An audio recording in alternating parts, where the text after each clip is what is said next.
Welcome back to Fanfics in a Nutshell, where wild, what-if stories hit like a movie. Subscribe to Fanfics in a Nutshell, and if you enjoyed this ride, like, share, and subscribe. In Naruto's world, power is chakra energy molded into jutsu, seals, and techniques that can shatter stone or stitch wounds. Ninjas live by missions, secrets, and a village system that raises kids into weapons. Naruto Uzumaki is a loud, stubborn genin with a monster sealed inside him and a talent for turning every simple situation into a disaster. It starts with boredom. Night settles over Konoha. The village quiets into that soft, watchful hush where even the rooftops feel like they're listening. Naruto lies on his bed, eyes open, jaw clenched, staring at the ceiling like he's trying to burn a hole through it with pure irritation. He can't sleep, he can't sit still. And worst of all, he can't stop thinking about it. Jiraiya. The pervy sage had shown up like a storm. Big talk, big ego, big promises. Training trip, he'd said, like it was some grand rite of passage. Like Naruto should be grateful for whatever scraps of attention he tossed his way. Naruto isn't grateful. Naruto is angry. He rolls off the bed and pads across the small room, bare feet silent on worn boards. The window is cracked. Cool air slips in. He breathes it like it's fuel. If Jiraiya wants to keep secrets, Naruto will take them. That's the thought that pushes him into motion. It's not a plan. Naruto doesn't do plans. It's a decision that detonates in his chest and turns into action before doubt can grab him by the collar. He pulls on his gear. Pouch, sandals, jacket, headband. The familiar weight of his life. Then he slips out, careful for once, not because he's suddenly disciplined, but because sneaking feels good when you've been treated like a child for too long. The streets are dim. Lamps glow low. Naruto moves along alleys, across fences, over roofs, keeping to shadow. He knows the village like a second skin. He knows where patrols pass, where A and BU might blink into existence, where old men with too much time might stare out their windows and judge him for breathing. Tonight, none of that matters. He reaches the place. Jiraiya's stuff is always a mess. Scrolls stuffed into bags, papers shoved into pockets, sealed containers tossed aside like they're worthless. But Naruto has watched him. Naruto has learned the pattern of his carelessness. He slips in, fingers quick, eyes scanning. Then he finds it. A scroll that doesn't look like the others. It's big, thick, wrapped tight. The sealing ink along its edges is old, dense, serious. This isn't some pervy novel. This isn't travel notes. This is power. Naruto's breath catches. His heart hammers like it's trying to warn him. He ignores it. He takes the scroll. The moment it's in his hands, he feels the weight of it in a way that has nothing to do with paper. Something important lives inside. Something hidden. Something Jiraiya didn't want him to touch. Good. Naruto tucks it away and vanishes back into the night. He doesn't go home. Home is small, obvious. Home is where people would look first. He goes where no one goes. An abandoned library. It sits like a dead thing on the edge of a quieter street. Shut down, forgotten. The kind of place adults say they'll fix someday. Naruto has passed it 100 times and never cared. Tonight, it's perfect. He slips through a side window that doesn't latch right. Dust swirls in the moonlight. The air smells like paper and time. Shelves loom like dark ribs. Naruto keeps moving, deeper, until the world outside feels far away. He finds a corner and drops down, back against the shelf, scroll in his lap. He stares at it. Then he grins. "All right," he whispers to the empty room. "Let's see what you're hiding." He breaks the wrap. The seal doesn't explode. No alarms, no screaming, just the soft give of old paper and the quiet crackle of something that hasn't been opened in a long time. Inside is writing. Lots of it. Dense columns, diagrams, seal formations. Notes that make Naruto's eyes widen.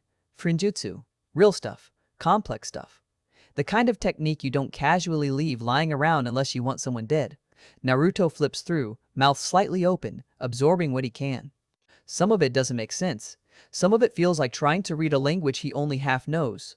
But there are pieces, clear, sharp pieces, that land like blades. Names, references, hints of his own bloodline, his own clan. His fingers tighten until the paper crinkles. So it's true, there's more. There was always more.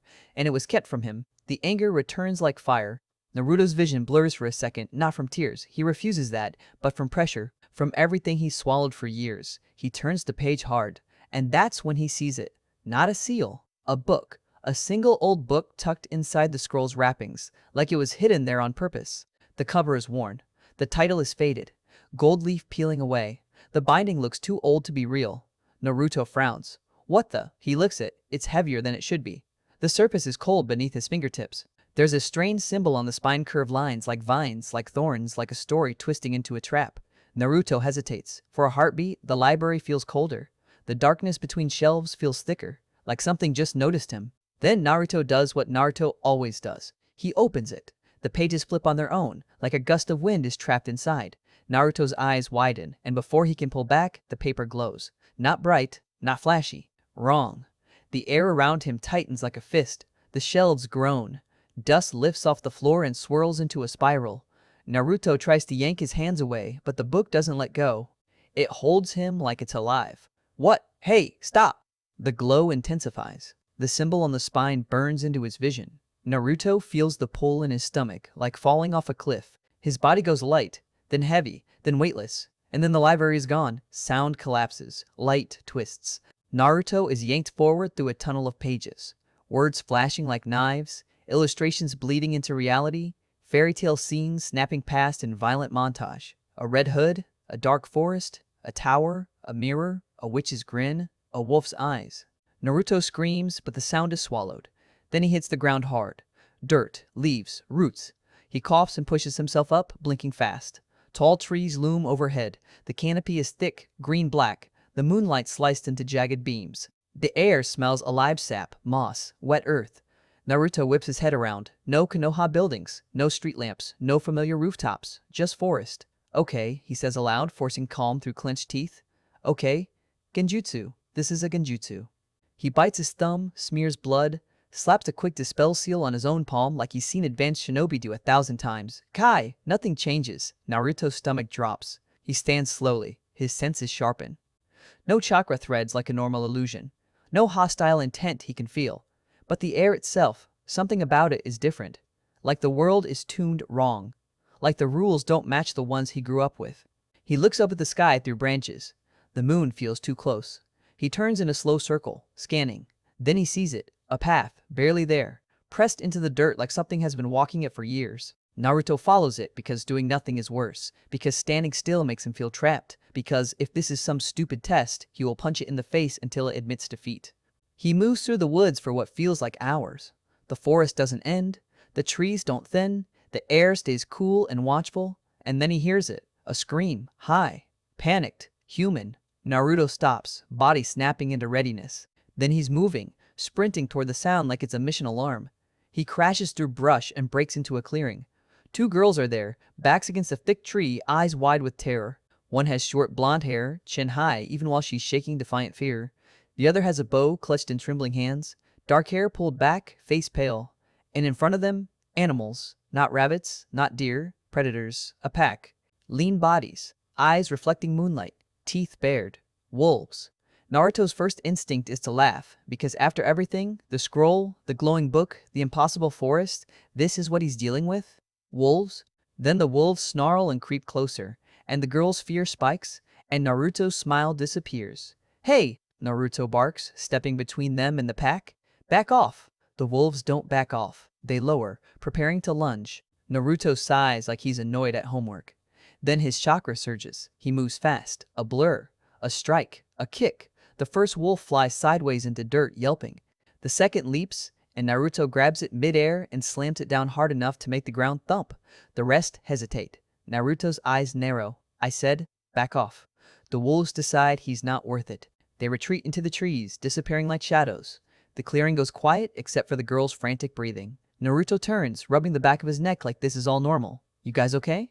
The blonde stares at him like he's insane. You. Yeah, Naruto says. I know, I'm awesome. The other girl, bow girl, swallows hard. Thank you. Naruto nods, then looks around. Where are we? The blonde blinks. The woods, obviously. Naruto stares at her. No, like, where? What country? What village? Bow girl shakes her head. I don't know what you mean. Naruto feels a slow crawl of unease. The blonde recovers first. I'm Goldilocks, she says abruptly, like stating her name is a shield. And she's Rosie. Rosie nods, clutching her bow tighter. Naruto points at himself. Naruto. Goldilocks narrows her eyes. You're dressed weird. Naruto looks down at his orange and black jacket and frowns. It's called fashion. Rosie glances around the trees, voice small. We shouldn't stay here. Naruto agrees instantly. Yeah, let's move. They walk. The forest doesn't get kinder. The path twists. Roots snag. Branches scrape. Naruto leads because the girls keep flinching at every sound. He doesn't blame them. The woods feel like they're watching. After a while, Goldilocks starts talking because she can't stand silence, and Naruto realizes she talks like she owns the world. Even scared, even tired, she complains with confidence. Rosie is quieter, she watches Naruto like he's a puzzle. Naruto tries to ask questions, but their answers make no sense. They talk about tales, about stories, like the world is built out of them. They reference names Naruto recognizes, but not as people, as legends. Naruto's skin prickles. Then the woods open again, and this time, the scene is stranger.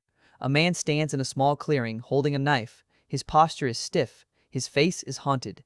In front of him is a girl with short black hair and skin pale as moonlight. She looks exhausted, like she's been running for days. There's dirt on her dress, fear in her eyes. The man raises the knife with shaking hands.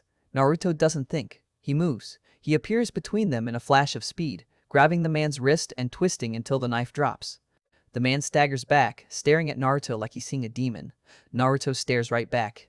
"What are you doing?" The man's lips tremble. I have to. The queen." Naruto's eyes narrow. "No, you don't." The girl behind Naruto whispers, "Snow." Naruto turns just enough to see her. "You okay?" Snow White nods weakly, eyes huge. Goldilocks inhales sharply. Rosie's hand clamps over her own mouth like she's trying not to scream. Naruto looks back at the man. "Put the knife down. Walk away. Easy." The man looks like he might obey. Then a sound comes from the trees. A branch cracks. The man flinches hard, like a snapped wire. His eyes go wild. He turns as if to run, and in his panic, his foot catches a root. He stumbles, flails, and falls. Right onto the knife. The blade sinks in. Blood spreads dark across his shirt. For a second, the world stops. Snow White gasps. Rosie makes a small, horrified noise. Goldilocks freezes like she's been hit. Naruto stands there staring, mind blank. He didn't do that. He didn't mean. The man gurgles once, eyes unfocused, then goes still. Naruto's throat tightens. He's seen death. Missions. Battles. Blood. But this is different. This is stupid. Random. Like the world just flipped a coin and decided someone dies because it's supposed to. Naruto clenches his fists. That's not. He stops, because what can he say? The man is dead. The girl is alive. The forest is still watching. Snow White trembles, then steps forward, voice barely there. He was going to. Naruto exhales slowly. "Yeah, I know." He turns away from the body, jaw locked. "We're leaving. Now." They move again, faster, more tense. Snow White joins them, staying close like she's afraid if she drifts even a step away, the woods will swallow her. The deeper they go, the more Naruto notices things. Signs that don't belong in normal forests. A gingerbread smell on the wind that vanishes when you chase it. A flash of red cloth between trees. An echo of laughter that sounds like it comes from nowhere. It's like the world is stitched together out of pieces of stories, and Naruto is walking through the seams. At one point, they pass a small cottage half hidden behind brush. The roof is too perfect, the windows too clean. Naruto's eyes narrow and he steers them away without explaining why. Something about it makes his stomach turn. Later, they hear voices. Men's voices. Rough, cruel, coming from deeper in the trees. They crouch behind a fallen log and peek. 4 men are arguing near a small campfire. They look like hunters or bandits, and they're angry about something. Naruto can't hear all of it, but he catches the tone. Threats. Greed. The kind of men who hurt people and call it survival. Goldilocks whispers, "We should go." Naruto watches them for a moment, then nods. "Yeah."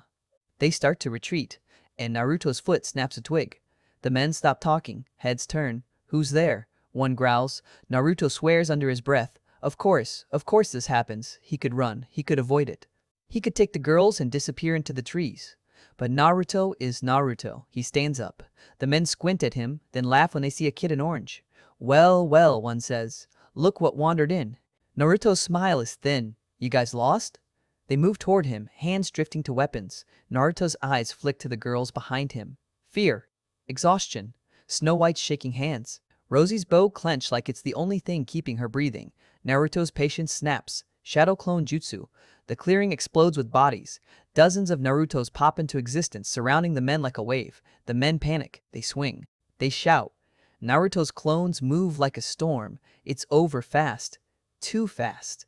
In the chaos, one man stumbles backward, trips over the firewood pile, and cracks his skull on a stone. Another tries to run, collides with a clone, falls into the fire, screams, and then goes quiet. 2 more fight harder, flailing wildly, and Naruto's clones hit them without mercy. Because Naruto is tired and scared and angry, and this world keeps trying to force people into roles like puppets. When the clones vanish, The clearing is silent again. 4 bodies lie still. Naruto stands there, chest rising and falling, staring at what he's done or what he's caused. He doesn't feel triumph. He feels the forest's attention sharpen. Goldilocks whispers, "Naruto, Rosie, looks like she might be sick." Snow White stares at him like he's something out of a nightmare and a miracle at the same time. Naruto swallows hard. "We're leaving." He doesn't look back. They walk until the air changes, until the trees thin, until the path slopes upward and the forest feels less like a cage. And then they see it. A tower. Not a watchtower, not a guard post. A tall stone tower rising out of the woods like a finger pointed at the sky. No door at ground level, no windows. Just smooth stone and height, impossibly high, as if someone built it to keep something in or keep everyone else out. Goldilocks sucks in a breath. "That's," Rosie whispers, "Rapunzel." Naruto stares. "You're kidding." Snow White shakes her head, frightened. "That's where she is." Naruto squints up. The top of the tower is shadowed. Then he sees it, a curtain of blonde hair spilling over the edge like a rope, swaying slightly in the wind. Naruto blinks. He looks at the girls. So, someone's trapped up there. Goldilocks crosses her arms, trying to pretend she isn't scared, obviously. Naruto sighs, as if the universe keeps handing him chores. "Fine." He steps forward, cups his hands around his mouth, and shouts up, "Hey, Rapunzel." A pause. Then a timid voice drifts down. "Who's there?" Naruto grins. "Name's Naruto. I'm here to, rescue you, I guess." Goldilocks mutters, "Of course you are." Naruto ignores her. "How do you get down?" Rapunzel's voice trembles. I don't." "The witch?" Naruto interrupts. Yeah, evil witch got it." He looks at the hair rope, then at the tower, then at his hands. He could climb. He could use chakra on his feet and run up the stone like a wall. Easy. But then he looks back at the girls, at their exhaustion, at how they've already seen too much. How this world has already taken too many lives in stupid, story-shaped ways. So Naruto does what he always does. He breaks the rules. He forms a seal and focuses. The air ripples. A quick Earth-style technique. Stone shifting, a crude formation, enough to create handholds, enough to make a path. He moves up the tower in bursts, controlled and fast, until he's at the top, pulling himself over the edge. Rapunzel recoils at first, eyes wide. Long hair, pale skin, a simple dress. She looks like she's been alone for a long time. Naruto holds up his hands. "Relax, I'm not here to eat you." Rapunzel blinks. "Eat me?" Naruto shrugs. "Look, long story, short version, you're coming with us." Her lips part. "But the witch?" Naruto looks around the small top space. It's bare, cold, lonely. He feels a spike of anger again, sharp and clean. "Let her come," he mutters, as if saying it to the world itself. "Let her have a choice." He moves to the edge, looks down at the girls. "Back up!" They scramble away as Naruto grabs Rapunzel's hand. "You're going to trust me," he says. Rapunzel swallows, eyes wet. I don't know you." Naruto's voice softens just a little. "Yeah, but I know what it's like to be trapped." Then he jumps, not straight down, controlled. Chakra in his legs. A fast descent, bouncing along the tower's side like it's nothing. He lands with Rapunzel in his arms, knees bending to absorb the impact. Goldilocks' mouth hangs open. Rosie stares like she's seeing a god. Snow White exhales shakily. Rapunzel clings to Naruto, shaking. I thought I would die in there." Naruto sets her down gently. "Not on my watch." As if summoned by that defiance, the woods answer. A scream of fury cuts through the air. A figure bursts from the trees. An older woman, eyes wild, clothing dark, energy sharp with magic that feels different from chakra, but hits the same instinct in Naruto's spine. She points at Rapunzel. "You ungrateful!" Naruto steps forward without thinking, body between them. The witch's gaze snaps to him, hateful and confused. "Who are you?" Naruto bares his teeth in a grin that isn't funny. "The guy ruining your day." The witch raises her hands, magic gathering, and Naruto moves. Fast, brutal, direct, a strike to the wrist, a kick to the knee. The witch stumbles, shocked that a boy can hit like that. Naruto's palm slams into her chest, chakra snapping out like a shockwave. She flies back, crashing into a tree and going still. The forest quiets again. Naruto stands there, breathing hard, staring at the witch's body. He doesn't feel good about it. He feels like the world keeps forcing him into endings. Rapunzel sobs quietly. Rosie wraps an arm around her. Snow White looks away like she can't watch anymore. Goldilocks steps forward and jabs Naruto in the shoulder, not hard, but enough to pull him out of the spiral. "Okay," she snaps, voice trembling despite her attitude.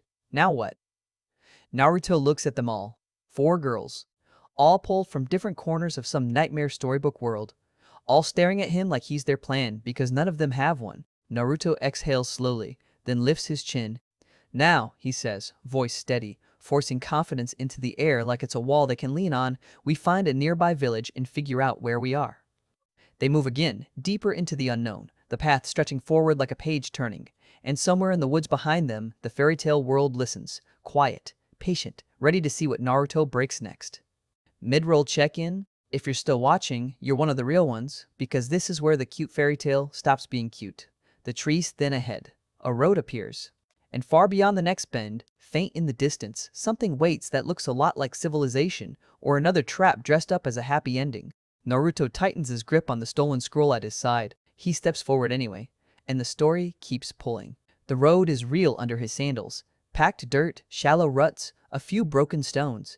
It feels older than Konoha's streets, like it has carried wagons and footprints for 100 years without ever being repaired. The forest behind them doesn't stop being a presence. It just leans back, satisfied, as if it has successfully funneled them where it wants them. Goldilocks walks beside Naruto with her arms folded, chin up, pretending she isn't shaken. Rosie stays a half step behind, bow still in hand even though her fingers are cramped from gripping it. Snow White keeps glancing back over her shoulder, like she expects the dead woodsman to stand up and follow. Rapunzel clutches her own hair like it's proof she's real. Naruto keeps his eyes on the bend ahead. He can feel the stolen scroll against his hip. He can feel the book's cold wrongness lingering in his memory, like a handprint on his brain. No chakra signature, no obvious exit, no sense of direction, only a road, only forward. They walk until the trees give way to open land. The sky seems bigger here, the moonlight falling clean without branches breaking it. Far off, dark shapes suggest hills. To the left, the faint line of a fence runs along the edge of a field, its posts leaning like tired men. Naruto slows. He crouches, touches the dirt, and draws a quick seal circle with his fingertip. He channels chakra into it, testing. It flickers, weak but present. His chakra works here. That's something. He stands and forces a grin. Okay, good news. I'm still me. Goldilocks huffs. Were you worried you'd become a frog? Naruto shoots her a look. Hey, don't pretend you wouldn't panic if your hair turned into snakes. Goldilocks blinks once, then looks away like she didn't just imagine it. Rosie makes a quiet sound that might be a laugh. The first since the wolves. The road bends. A lantern glows ahead.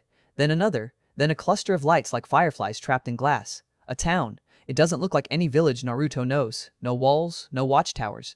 No shinobi patrols. Just simple houses with sloped roofs, chimneys, and windows that spill warm light onto cobblestones. The air smells like wood smoke and bread. Naruto's stomach tightens. Warmth can be a lie. Warmth can be bait. They approach anyway. At the town edge, a wooden sign hangs from a post, letters carved deep. Naruto squints, and for a second he expects he won't be able to read it. Different world, different language. But the letters shift in his eyes, like the word changes itself to fit his understanding. Welcome, Naruto reads slowly, to Briar Hollow. Goldilocks looks up, then frowns. It didn't say that before. Naruto turns. What did it say? Goldilocks hesitates, eyes narrowing. It said something else, like it was deciding. Rosie steps closer and whispers, the signs change for who is reading. Naruto's skin prickles. Great, even the wood is creepy. They step into Briar Hollow.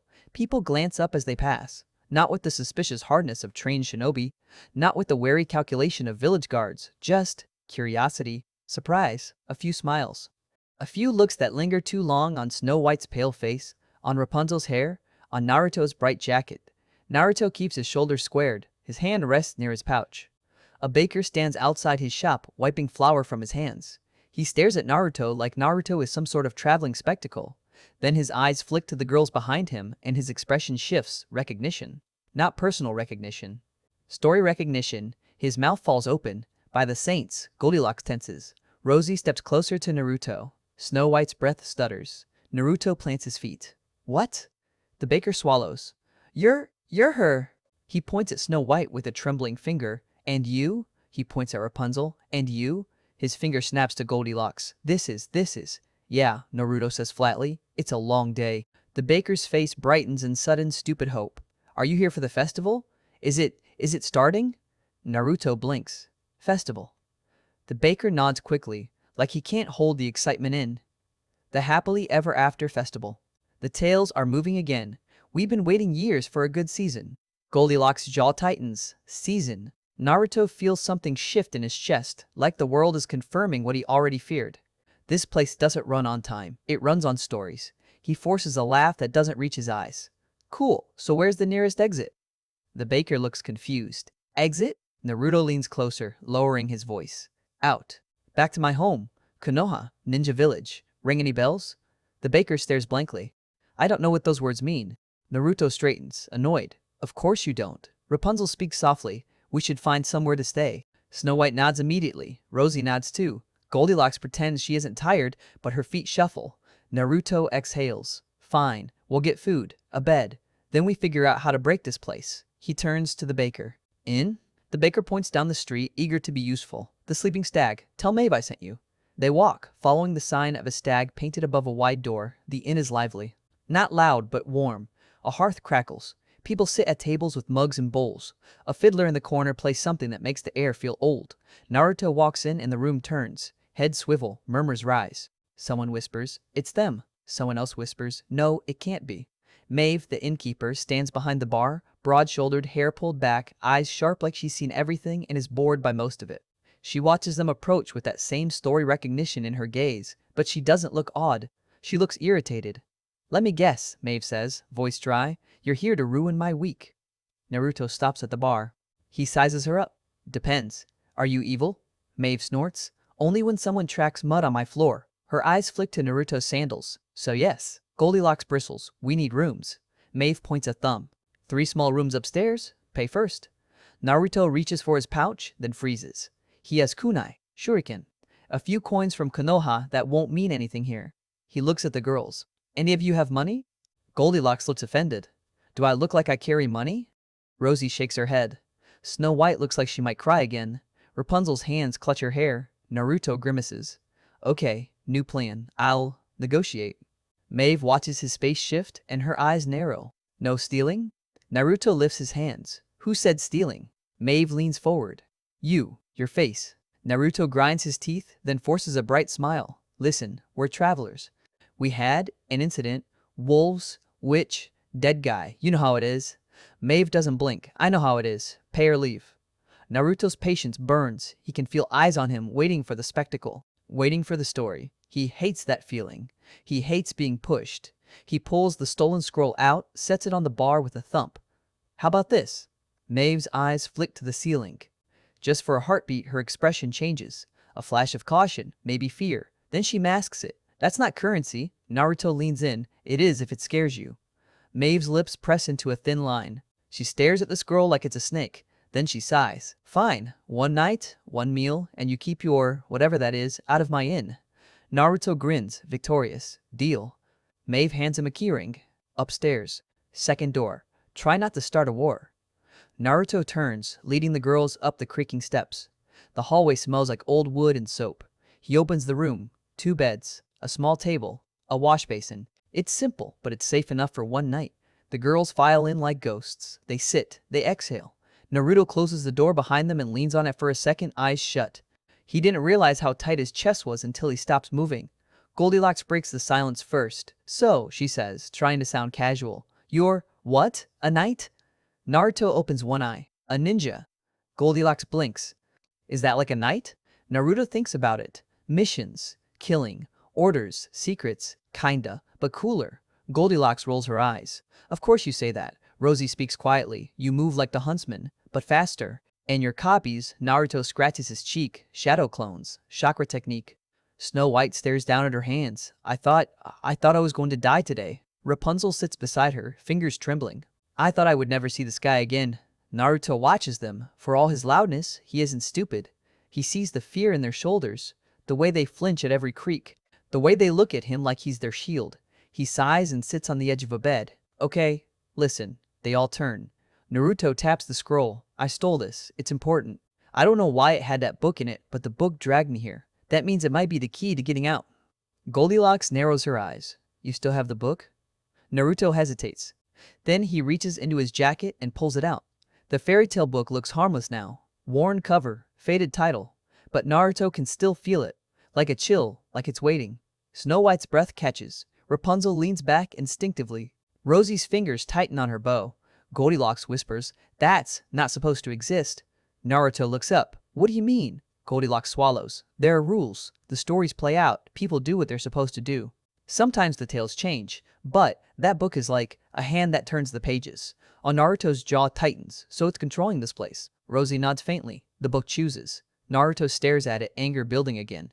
"Then I'll make it unchoose." He flips it open. The pages are blank. He blinks. "What?" He flips again. Blank. Again. Blank. The girls stare, confused. Naruto's eyes narrow. He holds the book closer, and for a moment he sees faint ink like watermarks, words that shimmer and vanish. He can't read them. Not yet. It's like the book is hiding. Naruto closes it hard. "Fine. Play games." Goldilocks crosses her arms. "So how do we leave?" Naruto shrugs, but it isn't careless. It's stubborn. "We find someone who knows. Someone in charge. A witch. A king. Whoever runs this story." Rapunzel whispers, "The magic mirror." Naruto looks at her. "The what?" Rapunzel's eyes flick toward the window, as if afraid the word might summon something. "The mirror sees everything. The queen used it. Witches use it. It tells them what the story wants." Snow White's face pales even more. "It told her I was the fairest." Goldilocks sneers. "It told the bears where I went." Rosie whispers, "It told the wolves when to hunt."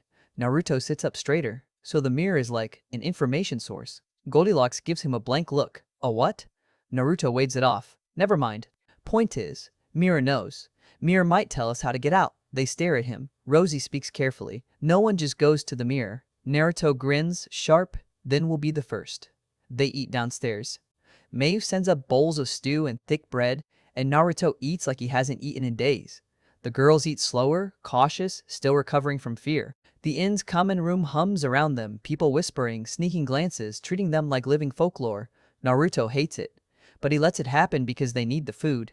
Halfway through, a man approaches their table. He's older, wearing a travel cloak, hands rough like he works outdoors. His eyes are bright with excitement. "Excuse me," he says polite. Are you really them?" Goldilocks stiffens. Snow White shrinks. Rapunzel grips her spoon. Naruto looks up, unimpressed. "Depends. Who's asking?" The man smiles nervously. "My name is Elric. I keep records. The tales. The cycles. When things begin again." Naruto's interest spikes. "Records." Elric nods. "When the stories start moving, it's important to note what changes. What repeats. What breaks." Naruto leans forward. "Do you know how to lead this world?" Elric blinks, thrown. "Leave?" Naruto's voice tightens. "Yes, leave. Exit. Home." Elric hesitates. "No one leaves. We live within the tales. That's all we know." Naruto grips his spoon too hard. "So you're useless." Elric flushes. "I'm not useless. I know routes. I know where the mirror's influence is strongest. I know what creatures roam when the tales are active." Naruto pauses. "You know where the mirror is?" Elric's eyes widen. "Absolutely not." Naruto smiles slowly. "Absolutely yes." Elric takes a step back. "You can't just walk up to it. The mirror is guarded. The queen's people." Snow White flinches at the word. Naruto cuts him off. "Then we'll deal with them." Elric swallows. You're not from here." Naruto's smile turns thin. "No kidding." Elric glances at the girls, then back to Naruto. "If you go hunting the mirror, you will pull the whole world's attention. The tales will tighten around you. The outcomes will get sharper." Naruto leans back. "Good. I'm tired of being subtle." Elric looks like he wants to run, but something in his eyes says he can't look away. Curiosity. Hope. The hunger of someone who wants the story to change. Naruto points at him. "You're coming." Elric's mouth falls open. What? No, Naruto stands. The room quiets a little because a lot of people have started watching. Maeve's eyes narrow behind the bar like she's ready to throw him out. Naruto doesn't care. "You said you know routes," Naruto says. "You said you keep records. That means you can lead us to the mirror, and you can tell me what happens when people poke this place." Elric stammers. I didn't agree to." Naruto leans in close. "Do you want your life to stay the same? Do you want to sit here and watch the same stories loop forever? Or do you want to see something new?" Elric's throat bobs. Naruto steps back. "We leave at dawn." He turns to the girls. "Rest. Tomorrow we move." Maeve's voice snaps from behind the bar. "No fights in my inn." Naruto glances back. "No promises." Maeve glares. "Try me." Naruto grins because he can't help it, then heads upstairs. Night stretches long. The girls fall asleep in uneasy waves, Snow White first, from exhaustion, Rosie next, curled like a wary animal, Rapunzel last, whispering to herself. Goldilocks pretends she isn't scared until her eyes finally close.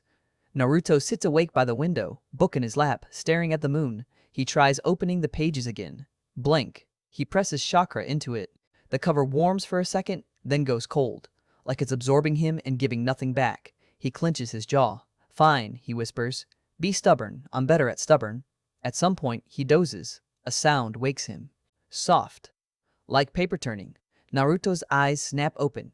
The book in his lap is open. Ink crawls across the page like a living thing. Words form in a language Naruto somehow understands, and the sentence burns into his mind with the calm cruelty of a narrator who already knows the ending. A new chapter begins. Naruto freezes.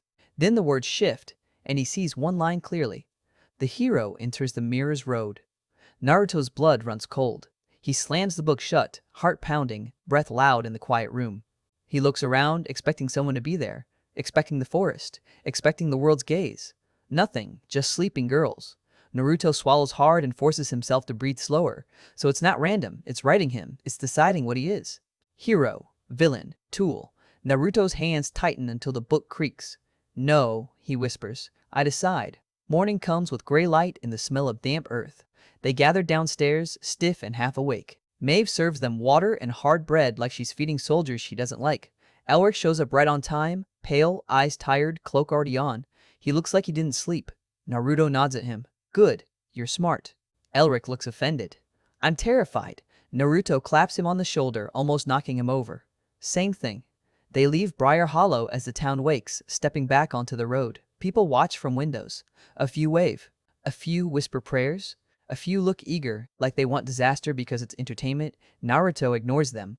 Elric leads them out, taking a narrower path that bends away from farms and toward hills. The land shifts from gentle fields to rocky slopes. The air gets colder. The trees return, but not the same forest as before. These trees are thinner, twisted. Their branches reach like claws. Goldilocks eyes them. I hate this. Rosie whispers, this is the Thornwood. Elric nods grimly. The mirror's road runs through it. It's protective. Naruto rolls his shoulders. Protective means it can be punched. They enter the Thornwood. The light dims. The air changes, thick and metallic. The path narrows until they have to walk single file. Thorns snag clothing. Branches scrape skin. The woods feel aggressive, like they want to push them back. Rapunzel whimpers when a thorn catches her hair. Naruto slices it free with a kunai, careful not to cut her. Stay close, he mutters. Snow White's eyes dart. I don't like this place. Elric glances back. No one does. This is where lost travelers become. Cautionary tales. Naruto scoffs. I've been a cautionary tale since I was 5. They walk for hours. The Thornwood doesn't ease up, it gets worse. The thorns grow thicker, the shadows deepen. The silence presses on their ears until every footstep sounds too loud. Then the path opens into a clearing. In the center stands a stone archway. Old, cracked, covered in vines and thorns. Beyond it, the air shimmers like heat haze. Rosie inhales sharply. That's, Elric whispers, the mirror's threshold. Naruto steps forward, eyes narrowed. He can feel chakra reacting to the shimmer, like his own energy is being tugged. Goldilocks grabs his sleeve. Naruto, don't. Naruto looks down at her hand on his arm, then back at the arch. He hears the book's words in his head. The hero enters the mirror's road. His jaw tightens. He steps through. The moment he crosses the arch, the world flips. Not visually, not like teleportation. It flips in feeling. The air becomes colder, sharper, like breathing glass. Sound dampens. The thornwood behind them fades into a distant hush.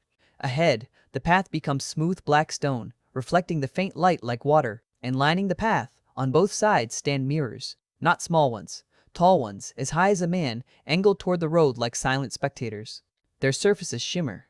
They show things. Naruto's stomach drops as he realizes what they're showing. Konoha. He sees the village streets, the Hokage monument, the training fields, his apartment. He sees Jiraiya, sitting on a roof, expression unreadable, turning pages in a scroll that looks like the one Naruto stole, except it's different, like this is a scene the mirror is choosing to show him. Naruto's hands clench. He steps closer to one mirror. In it, he sees himself as a kid, alone on a swing, staring at families that won't look at him. He flinches back like he's been slapped. Goldilocks whispers, "What is that?" Naruto forces his voice steady. "My home." Rapunzel stares at another mirror and gasps. She sees the tower, the witch, the hair, the loneliness. Snow White sees the queen's shadow, the poisoned apple. She turns away, trembling. Rosie sees wolves. Elric's face goes gray. He stares into a mirror and whispers, "No." Naruto catches a glimpse of what Elric sees. Elric older, alone, writing in a book as the same towns repeat and repeat and repeat.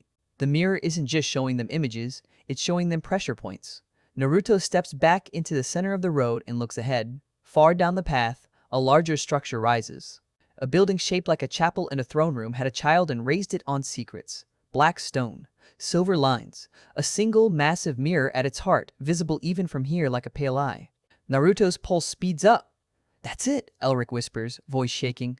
"The mirror hall." Naruto nods once. "Good." A whisper slides through the air, like 100 voices murmuring behind glass. The mirrors along the road ripple. Something moves in them. Dark shapes, silhouettes that shift as if trying to step out. Rapunzel backs up. "Naruto," Goldilocks grips his arm again. "We shouldn't be here." Naruto lifts his chin, staring down the road at the mirror hall. Too late. And then the first mirror cracks. A sharp sound, like ice breaking. A hand pushes through the glass. Not human. Long fingers, black nails, skin like smoke. Rosie gasps. Snow White stifles a scream. Elric staggers back. Naruto's body moves before his fear can. He plants his feet, forms a seal, and chakra surges. Shadow Clone Jutsu. Clones explode into existence on the black stone path, forming a line between the group and the mirrors. More mirrors crack. More hands push through. Then faces. Twisted things, half-formed, like nightmares pulled from reflections. Wolves with human eyes. Witches with teeth too long. Men in crowns with empty sockets. Story monsters. Naruto's clones rush them. The first clash is violent and silent, like the mirror road eats sound. Naruto punches one creature and feels his fist pass through something that isn't quite flesh. It dissolves into mist, but the mist coils and reforms, reaching again. Naruto grits his teeth. Annoying. He slams chakra into his palm and drives it into the creature's chest. The seal pattern flashes, and the mist shrieks. An ugly sound that finally breaks the road silence. The thing evaporates. Naruto's eyes widen slightly. Seals work. Good. He starts moving faster, slapping quick sealing tags onto clones, turning them into walking seal bombs. The clones grab the creatures, tags flash, and the monsters burst into light and smoke. Goldilocks watches, stunned. "You can do that?" Naruto throws her a grin without looking away from the fight. "I told you." Cooler. Mid-roll check-in, if you want. Part 3. Don't forget to like, share, and subscribe, because it gets worse from here. The mirrors keep cracking. Naruto's clones start thinning. The creatures keep coming. Elric's voice trembles. They're reflections. They're trying to pull us into the stories. Rapunzel screams as a shadow hand reaches for her hair. Naruto appears beside her in a blur. Kunai slicing clean, then slams a sealing tag onto the mirror itself. The mirror's surface flashes. The crack seals like a wound closing. Naruto stares. "Oh." Goldilocks yells, "What?" Naruto's grin turns fierce. "We don't fight the monsters, we shut the doors." He starts sprinting along the road, slapping sealing tags onto mirrors as he passes. Each mirror flashes and calms, its surface going still, the cracks mending. But as he seals one, another 3 crack open further down. The mirror road is adapting. The mirror hall ahead looms larger, and then a voice speaks from somewhere that isn't air. Smooth, cold, familiar in the way nightmares are familiar. "Bold," the voice says, as if amused. "Unwritten." Naruto stops dead. The girls freeze behind him. Elric whispers, horrified, "The mirror." Naruto's eyes lock on the hall. The massive central mirror gleams like a moon trapped in stone. The voice continues, calm and cruel. "You walk the road that shows you what you are. You seal what you fear. You break what you don't understand." Naruto's fists clench. "Shut up." The mirror's surface ripples, and an image forms. Naruto sees Konoha again. Jiraiya standing on a roof, looking down at the village like he's weighing it. Then Jiraiya turns, as if he can see Naruto through the glass. The mirror's voice softens, almost gentle. "You want home?" Naruto's throat tightens. The voice sharpens again. "Then trade." Goldilocks steps forward, shaking. "Trade what?" The mirror ignores her. Naruto steps closer to the hall. "What do you want?" The mirror's surface shifts. Now it shows the girls, each of them in their proper place. Snow White asleep in a glass coffin. Rapunzel in her tower. Goldilocks running from bears. Rosie crying alone in the woods. The mirror's voice becomes a whisper. "Order." Naruto's jaw locks. No. The mirror shows Naruto himself back on the swing. Alone, watching. "Order," the mirror repeats, "for belonging." Naruto feels something snap inside him, not like rage, but like refusal. A hard line drawn in his soul. He lifts the fairy tale book from his jacket and holds it up toward the hall. "You did this. You dragged me here." The mirror's voice hums, amused, you opened it. Naruto's eyes burn. I'm closing it. He channels chakra into the book, forcing it, the way he forces stubborn locks and stubborn people. The cover shakes, the pages flutter. The blankness inside ripples like something is resisting. A new line burns into the first page. The hero makes a choice. Naruto's breath catches. Goldilocks whispers, Naruto. Naruto's voice is low, fierce, I'm not your hero. He slams the book shut, then thrusts it into the scroll's wrapping, shoving it deep like he's trying to bury it inside seals and paper and sheer will. The air shudders. The mirror hall ahead pulses, like it felt that. The road beneath their feet cracks. Mirrors on both sides begin to scream silently, rippling, showing frantic images. Elric panics. We have to stop. You can't anger it. Naruto turns his head slightly, eyes like knives. Watch me. He steps forward again, closer to the hall. The mirror's voice drops, no longer amused. Unwritten. You do not belong.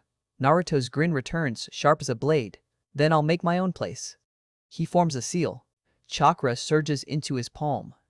A sealing pattern blooms, complex and messy but strong. He presses it into the black stone road. The seal spreads like ink, racing outward, crawling toward the mirrors in the hall. The mirror road trembles. The hall's central mirror ripples hard, like a lake struck by a rock. The mirror's voice becomes a hiss. Stop. Naruto's teeth bare. No. The seal hits the nearest mirrors. They flash. They crack, not opening, breaking. Glass shatters outward, fragments dissolving into mist before they can fall. The reflections vanish. The images of Konoha blink out like someone extinguished a candle. Naruto feels a thrill, then a spike of dread. Because the mirror hall reacts, the massive central mirror blazes with pale light, and a figure steps out. Not a monster, not a witch. A woman in a crown, pale face perfect, eyes like ice. A queen shaped by stories, by obsession, by the mirror's whispering. She stands on the road, looking at Naruto like he is filth on her gown. Behind her, the hall pulses, alive. The queen's voice is quiet, deadly. You. Snow White makes a small, terrified sound. Naruto shifts his stance, placing himself between the queen and the girls. The queen's eyes flick to Snow White, then back to Naruto. You break the tails. You drag the girls out of their endings. You ruin the order. Naruto's voice is flat. Good. The queen smiles, and it's not warm. Then you will be written as the disaster that comes before the reset. Naruto's hands tighten. The air behind the queen ripples. More figures appear. Guards made of mirror glass, faces blank, weapons shining. They step out in perfect formation, silent, obedient. Elric whispers, "It's the court." Goldilocks swears under her breath. Rapunzel clutches Snow White's arm. Rosie raises her bow, though her hands shake. Naruto inhales, slow, controlled. He looks at the queen. Last chance, tell me how to get out of this world. The queen's gaze is bored. You don't. Naruto nods once, as if confirming what he already knew. Okay, he says softly. Then he grins. Shadow Clone Jutsu. The Black Stone Road erupts with Naruto, after Naruto, after Naruto, a storm of orange and fury. Clones rush forward like a wave, colliding with mirror guards, kunai flashing, sealing tags snapping into place. The queen doesn't move. She just raises one hand. And the central mirror behind her flares. A blast of force slams into the clones like a wall. Dozens pop at once, smoke bursting, the air filling with the scent of chakra dispersing. Naruto's eyes widen. That wasn't normal magic. That felt like the world itself saying no.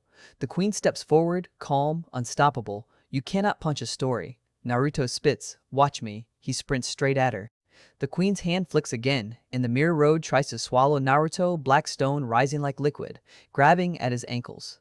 Naruto channels chakra into his feet and leaps, flipping over the grasping stone, landing hard, sliding. He throws a sealing tag mid-slide.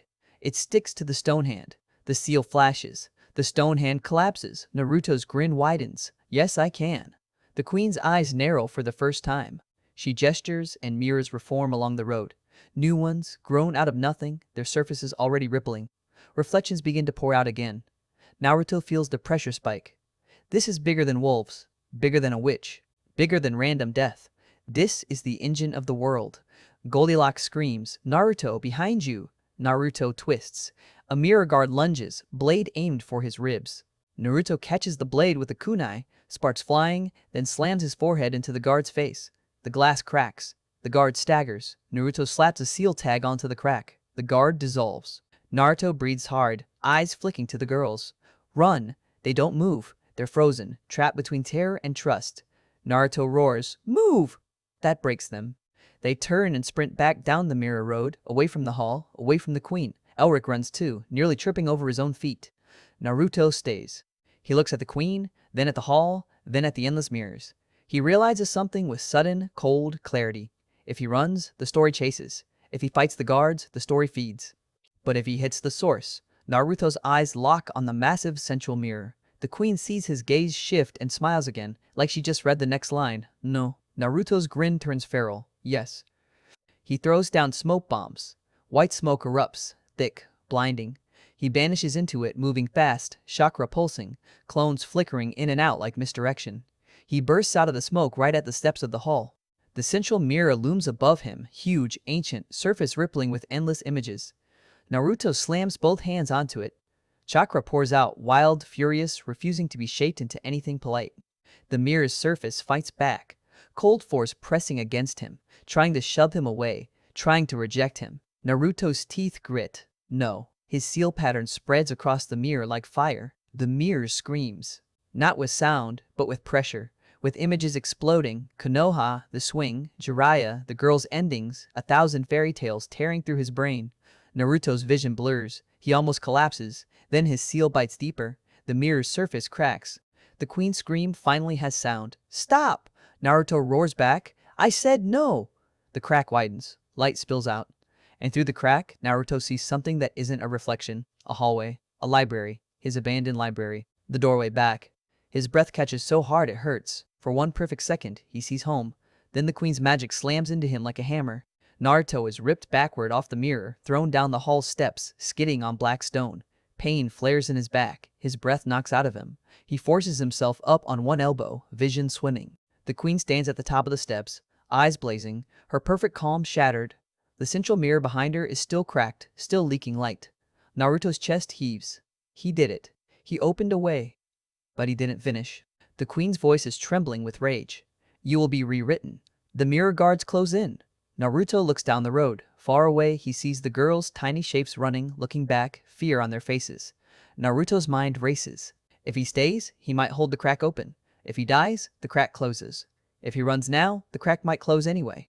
But he might live to come back. He hates the choice. The book's line burns in his memory. The hero makes a choice. Naruto spits blood onto the stone, then laughs, rough and angry. "I hate this place," he growls. He forces himself to his feet, and he runs. He sprints down the mirror road, dodging reforming mirrors, leaping shattered cracks, the queen's fury behind him like a storm. The mirrors flash as he passes, trying to grab him with hands, with images, with guilt. Naruto doesn't look. He catches up to the girls just as the archway to the Thornwood appears ahead. Goldilocks is crying without realizing it. Rosie is limping. Snow White is shaking so hard she can barely breathe. Rapunzel keeps looking back, eyes wide, hair flying. Elric nearly collapses when he sees Naruto. "You're alive." Naruto grabs Elric's collar and yanks him forward. "Keep moving." They burst through the archway. The world flips back. Sound returns. Air warms. The Thornwood surrounds them again, thorns scraping, branches clawing. Behind them, the archway shimmers. The mirror's voice echoes faintly, no longer amused. "Unwritten," it whispers. "You have opened a door you cannot close." Naruto pants, sweat and dirt on his face, eyes burning with stubborn fury. "Good," he says. "Then I'll walk through it." The archway behind them flickers.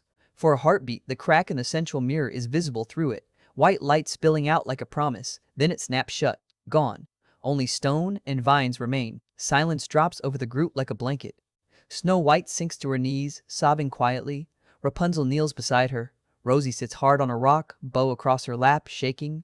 Goldilocks wipes her face angrily, furious at herself for crying. Elric stares at the dead archway like his entire worldview just cracked too.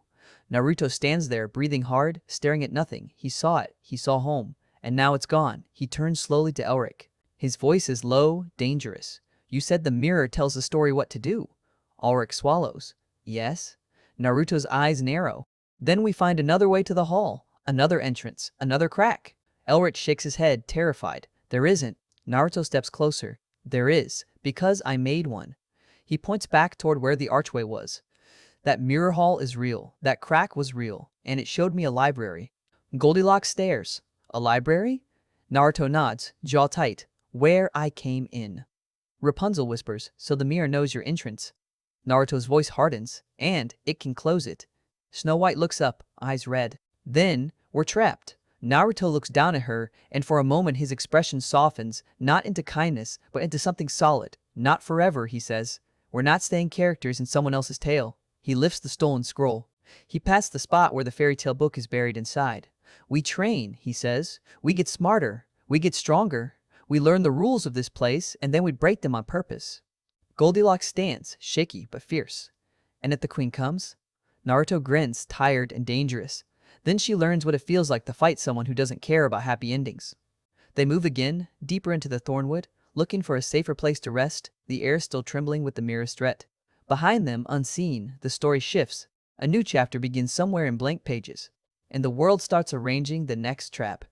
The thornwood doesn't let them rest. Even after the archway dies behind them, the path keeps narrowing, the thorns keep scraping, and the shadows keep leaning in like they want to hear what Naruto will do next.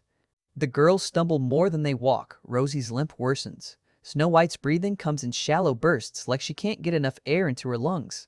Rapunzel keeps twisting to look behind them, half expecting the queen to step out of a tree. Goldilocks tries to keep her chin up, but her eyes flick too fast, too often. Naruto forces them forward anyway, not because he's cruel, because he knows what happens when you stop moving in a place like this. The story catches up. The story grabs your ankle. They find a break in the brambles after an hour. An ugly little hollow tucked between rocks where the thorns don't grow thick. Naruto checks it fast, circles once, listens. No voices, no wolves, no mirror whispers. He drops his pack. Sit, he orders. The girls collapse like puppets with cut strings. Elric sits last, shaking, eyes fixed on the dead direction where the mirror road used to be. His lips move like he's reciting something under his breath. Maybe prayers. Maybe notes. Maybe he's just trying to remind himself that he's still real. Naruto kneels in the dirt and pulls out the stolen scroll. He doesn't open it right away. He just stares at it, jaw locked, replaying that single, bright second in his mind. The crack in the mirror, the spill of white light, the library shape behind it. Home, close enough to taste. Then the queen's force. The door snapping shut. The feeling of being erased. Naruto inhales, slow. He opens the scroll. The pages are dense with diagrams and ceiling patterns. Most of it is still too advanced, but now his eyes aren't casual. Now he's hunting for something specific. A method. A lockpick. A way to grab that doorway again and pry it open until it breaks. Goldilocks watches him from a rock. You can read that? Naruto grunts. Some of it. Rosie whispers. You're studying. Naruto gives her a sideways look. Yeah, don't tell anyone. Rapunzel's voice is small. What happens if we don't find the mirror again? Naruto doesn't answer immediately. He looks at them. All four. 4 lives ripped out of their proper endings. 4 pairs of eyes that are trying not to drown. He closes the scroll gently like it's not paper anymore but a promise. We find it, he says. Snow White shakes her head, tears tracking through dust on her face. It's too strong. Naruto's mouth twists. So get stronger. Elric finally speaks, voice thin. You don't understand how the cycles work. Naruto's eyes sharpen. Then explain. Elric swallows. The tales, they move like storms. Sometimes they sleep, sometimes they wake. When they wake, the world becomes sharper, more dangerous. The mirror hall. When it reacts, it doesn't just send guards. It pulls the whole land into alignment. Naruto stares. Alignment with what? Elric hesitates, as if the answer tastes wrong. With outcomes. Goldilocks scoffs. With happy endings. Rosie adds, barely audible, with tragedies too. Naruto's fists clench. So that's the danger. Not just the queen. Not just mirror monsters. The world itself tightening into a noose the moment you step off script. Naruto stands up and scans the thornwood again. Then we don't give it time to tighten. Elric looks confused. How? Naruto turns back to them, eyes fierce. We move, we train, we learn the rules faster than the world can adjust. We become the thing it can't categorize. Goldilocks frowns. That sounds like you're making it up. Naruto grins without humor. That's literally my brand. They rest only long enough to get breathing steady. Then they walk again. The thornwood slowly loosens as the day crawls forward. The thorns thin. The trees become less twisted. By late afternoon, the air changes. The metallic bite fades. The ground softens underfoot. They pass from clawing shadows into a simpler forest, then into open fields where the wind has room to move. They don't head back to Briar Hollow. Naruto refuses. Briar Hollow feels like a trap dressed up as a bed. A place that watches you sleep. Elric leads them to a smaller settlement instead, just a cluster of houses around a mill, with a stream cutting through it like a silver line. Smoke rises from chimneys, chickens dart between fences. The people are fewer, quieter, less eager for spectacle. They still stare when the group arrives. They still recognize the girls the way you recognize a painting you've seen in a book. But they don't cheer. They don't gossip loudly. Their faces show something closer to caution. Naruto likes that more. They find a stable first. Not because they have horses, but because Naruto knows one thing. A stable has warmth, hay, and people who know how to trade without asking too many questions. A stableman steps out, wiping his hands on his apron. He's thick-armed, sun-worn, eyes practical. He looks at Naruto, then at the girls, and sighs like fate just dumped a mess on his doorstep. "You lot look like trouble." Naruto nods. "Yep." The stableman squints. "What do you want?" Naruto gestures behind him. "Food, shelter, maybe a wagon if you've got one." The man laughs once, short and sharp. "A wagon?" Naruto's expression is dead serious. "We're walking. We need wheels." Goldilocks mutters, "Finally." The stableman's laughter dies when he realizes Naruto isn't joking. "With what coin?" Naruto reaches into his pouch and pulls out a kunai, setting it in his palm like an offering. "Trade." The stableman eyes the kunai. His brows lift. "It's clearly not from here. The metal is different. The balance is perfect." "What is that?" he asks. Naruto shrugs. "A tool." The stableman takes it carefully, testing the weight. His eyes narrow like he's a man who knows blades. Then his gaze flicks to Naruto, measuring him. "You're not from any tale I've heard." Naruto smiles. "Good." The man glances at Rapunzel's hair, Snow White's pale face, Goldilocks' stubborn chin. Something shifts in him. An old kind of pity, maybe. Or the instinct of a decent person in a world that keeps demanding sacrifices. He hands the kunai back. "Keep it." Naruto blinks. "What?" The stableman exhales. "I'm not a monster. You can work for it." Naruto stares at him, suspicious. "Work how?" The man points at the barn. "Chop wood. Clean stalls. Fix my fence. No tricks." Naruto looks at the girls. They look back, exhausted. Naruto nods once. "Fine." So, Naruto works. It feels surreal. He's fought missing 9. He's stared down demons inside his own blood. He's stolen a forbidden scroll and punched a witch into a tree. And now he's shoveling horse manure. Goldilocks watches from the fence, arms folded, and says, "This is the greatest thing I've ever seen." Naruto scowls. "Shut up!" Rosie actually laughs this time, a small bright sound like a crack of light. Rapunzel helps carry hay. Snow White washes buckets with shaking hands, flinching when water splashes. Elric tries to help and immediately drops a bucket on his foot. By nightfall, they have a small loft space above the stable, warm with straw and animal heat. It isn't comfortable, but it's safe. Safer than an inn full of whispering strangers. Naruto sits near a small lantern and opens the scroll again. He forces himself through lines he doesn't fully understand. He sketches patterns in the dirt. He practices drawing seals with charcoal. He makes mistakes and curses under his breath. Then he tries again. Goldilocks watches him, brow furrowed. "You're really going to learn all that?" Naruto doesn't look up. "Yep."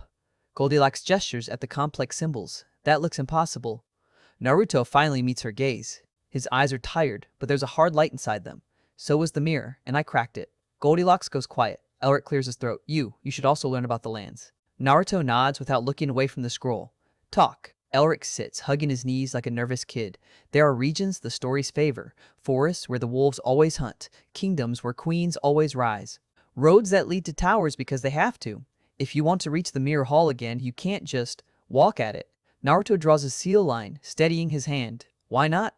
Elric swallows. "Because the world will push you into whatever tale it needs to tell first. It will detour you. It will pull your group apart. It will tempt you with choices that aren't choices." Naruto's pencil stops.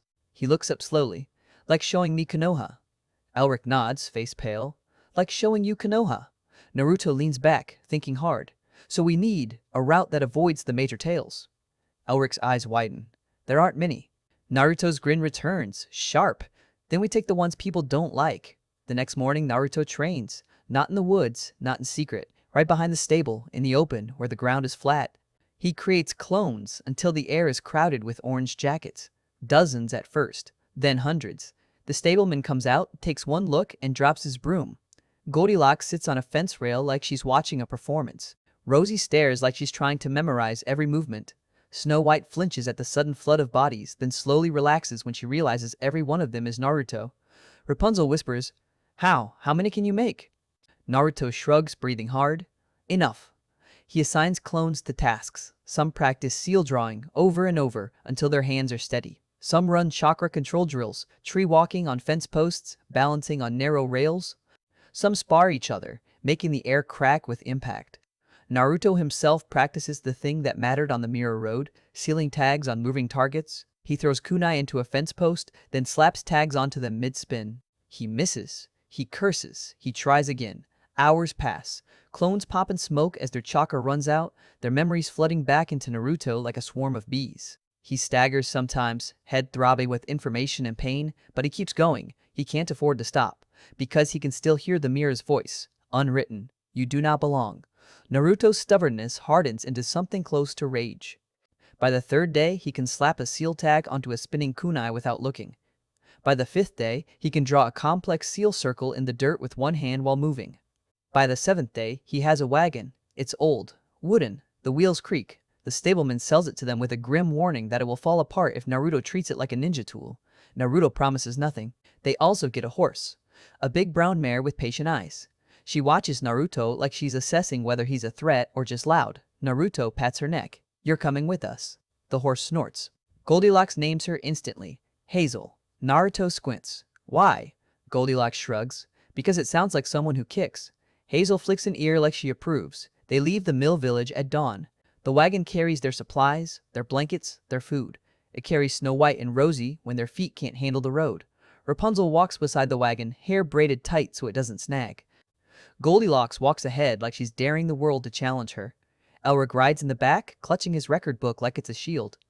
Naruto walks beside Hazel, hand on the reins, scroll and book tucked away. The land rolls by in quiet waves. Fields, then trees, then hills. The sky stays pale and cold. The wind bites a little harder each day. Winter is coming. It's not a sudden snowstorm. It's a slow tightening. Nights get colder first. Breath turns visible. Fingers numb. The girls huddle closer to the wagon's blankets. Naruto makes clones to gather wood faster. He lights bigger fires. He gives the girls the warmest spots without pretending it's kindness. Then the frost comes. Thin white crust on grass in the morning. Ice in puddles. Hazel's breath puffing in clouds. Snow White starts coughing at night, small and wet. Rapunzel rubs her back.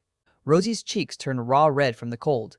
Goldilocks refuses to admit she's freezing until her teeth chatter. Naruto watches all of it with mounting frustration, because cold is the kind of enemy you can't punch. One night, they camp in a shallow valley. The wind howls through the trees, making them groan like old bones. Naruto builds a fire, but the flames struggle, snapping low. Elric sits close, shivering.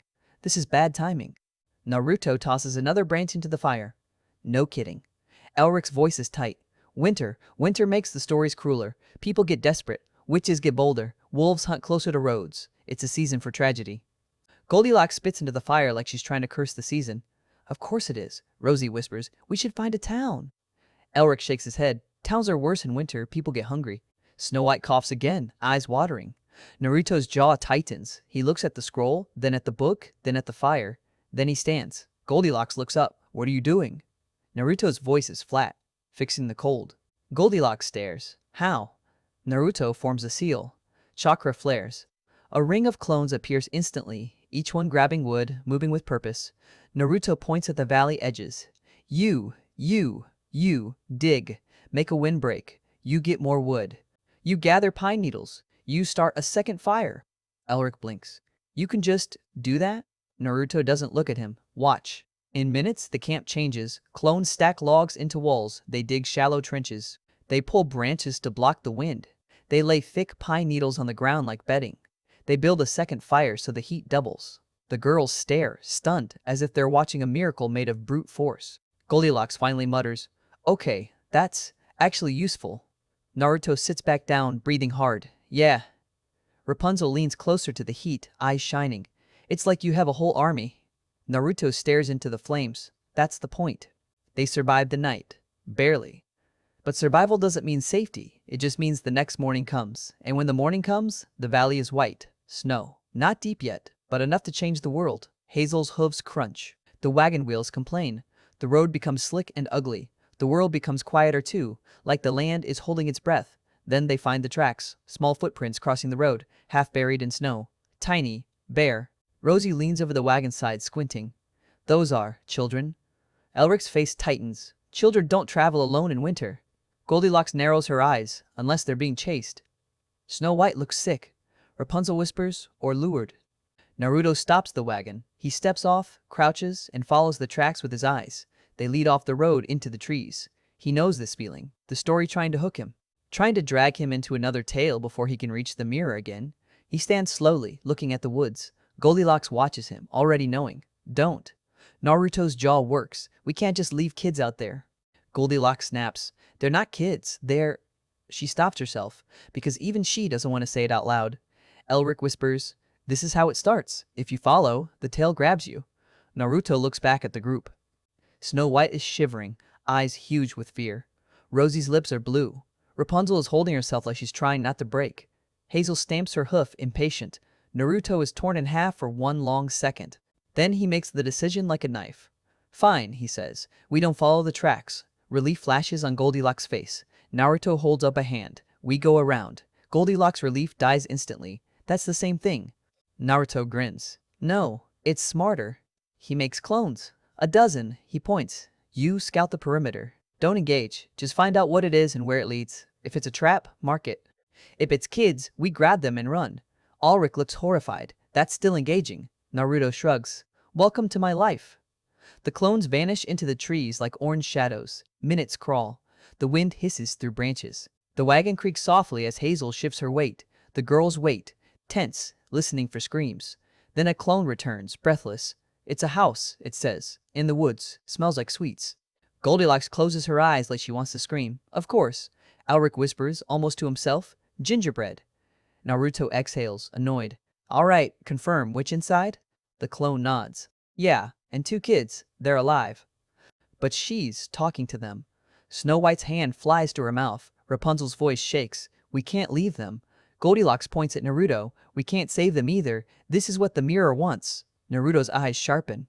"Then we do it fast. No drama. No prolonged story." Elric's voice cracks.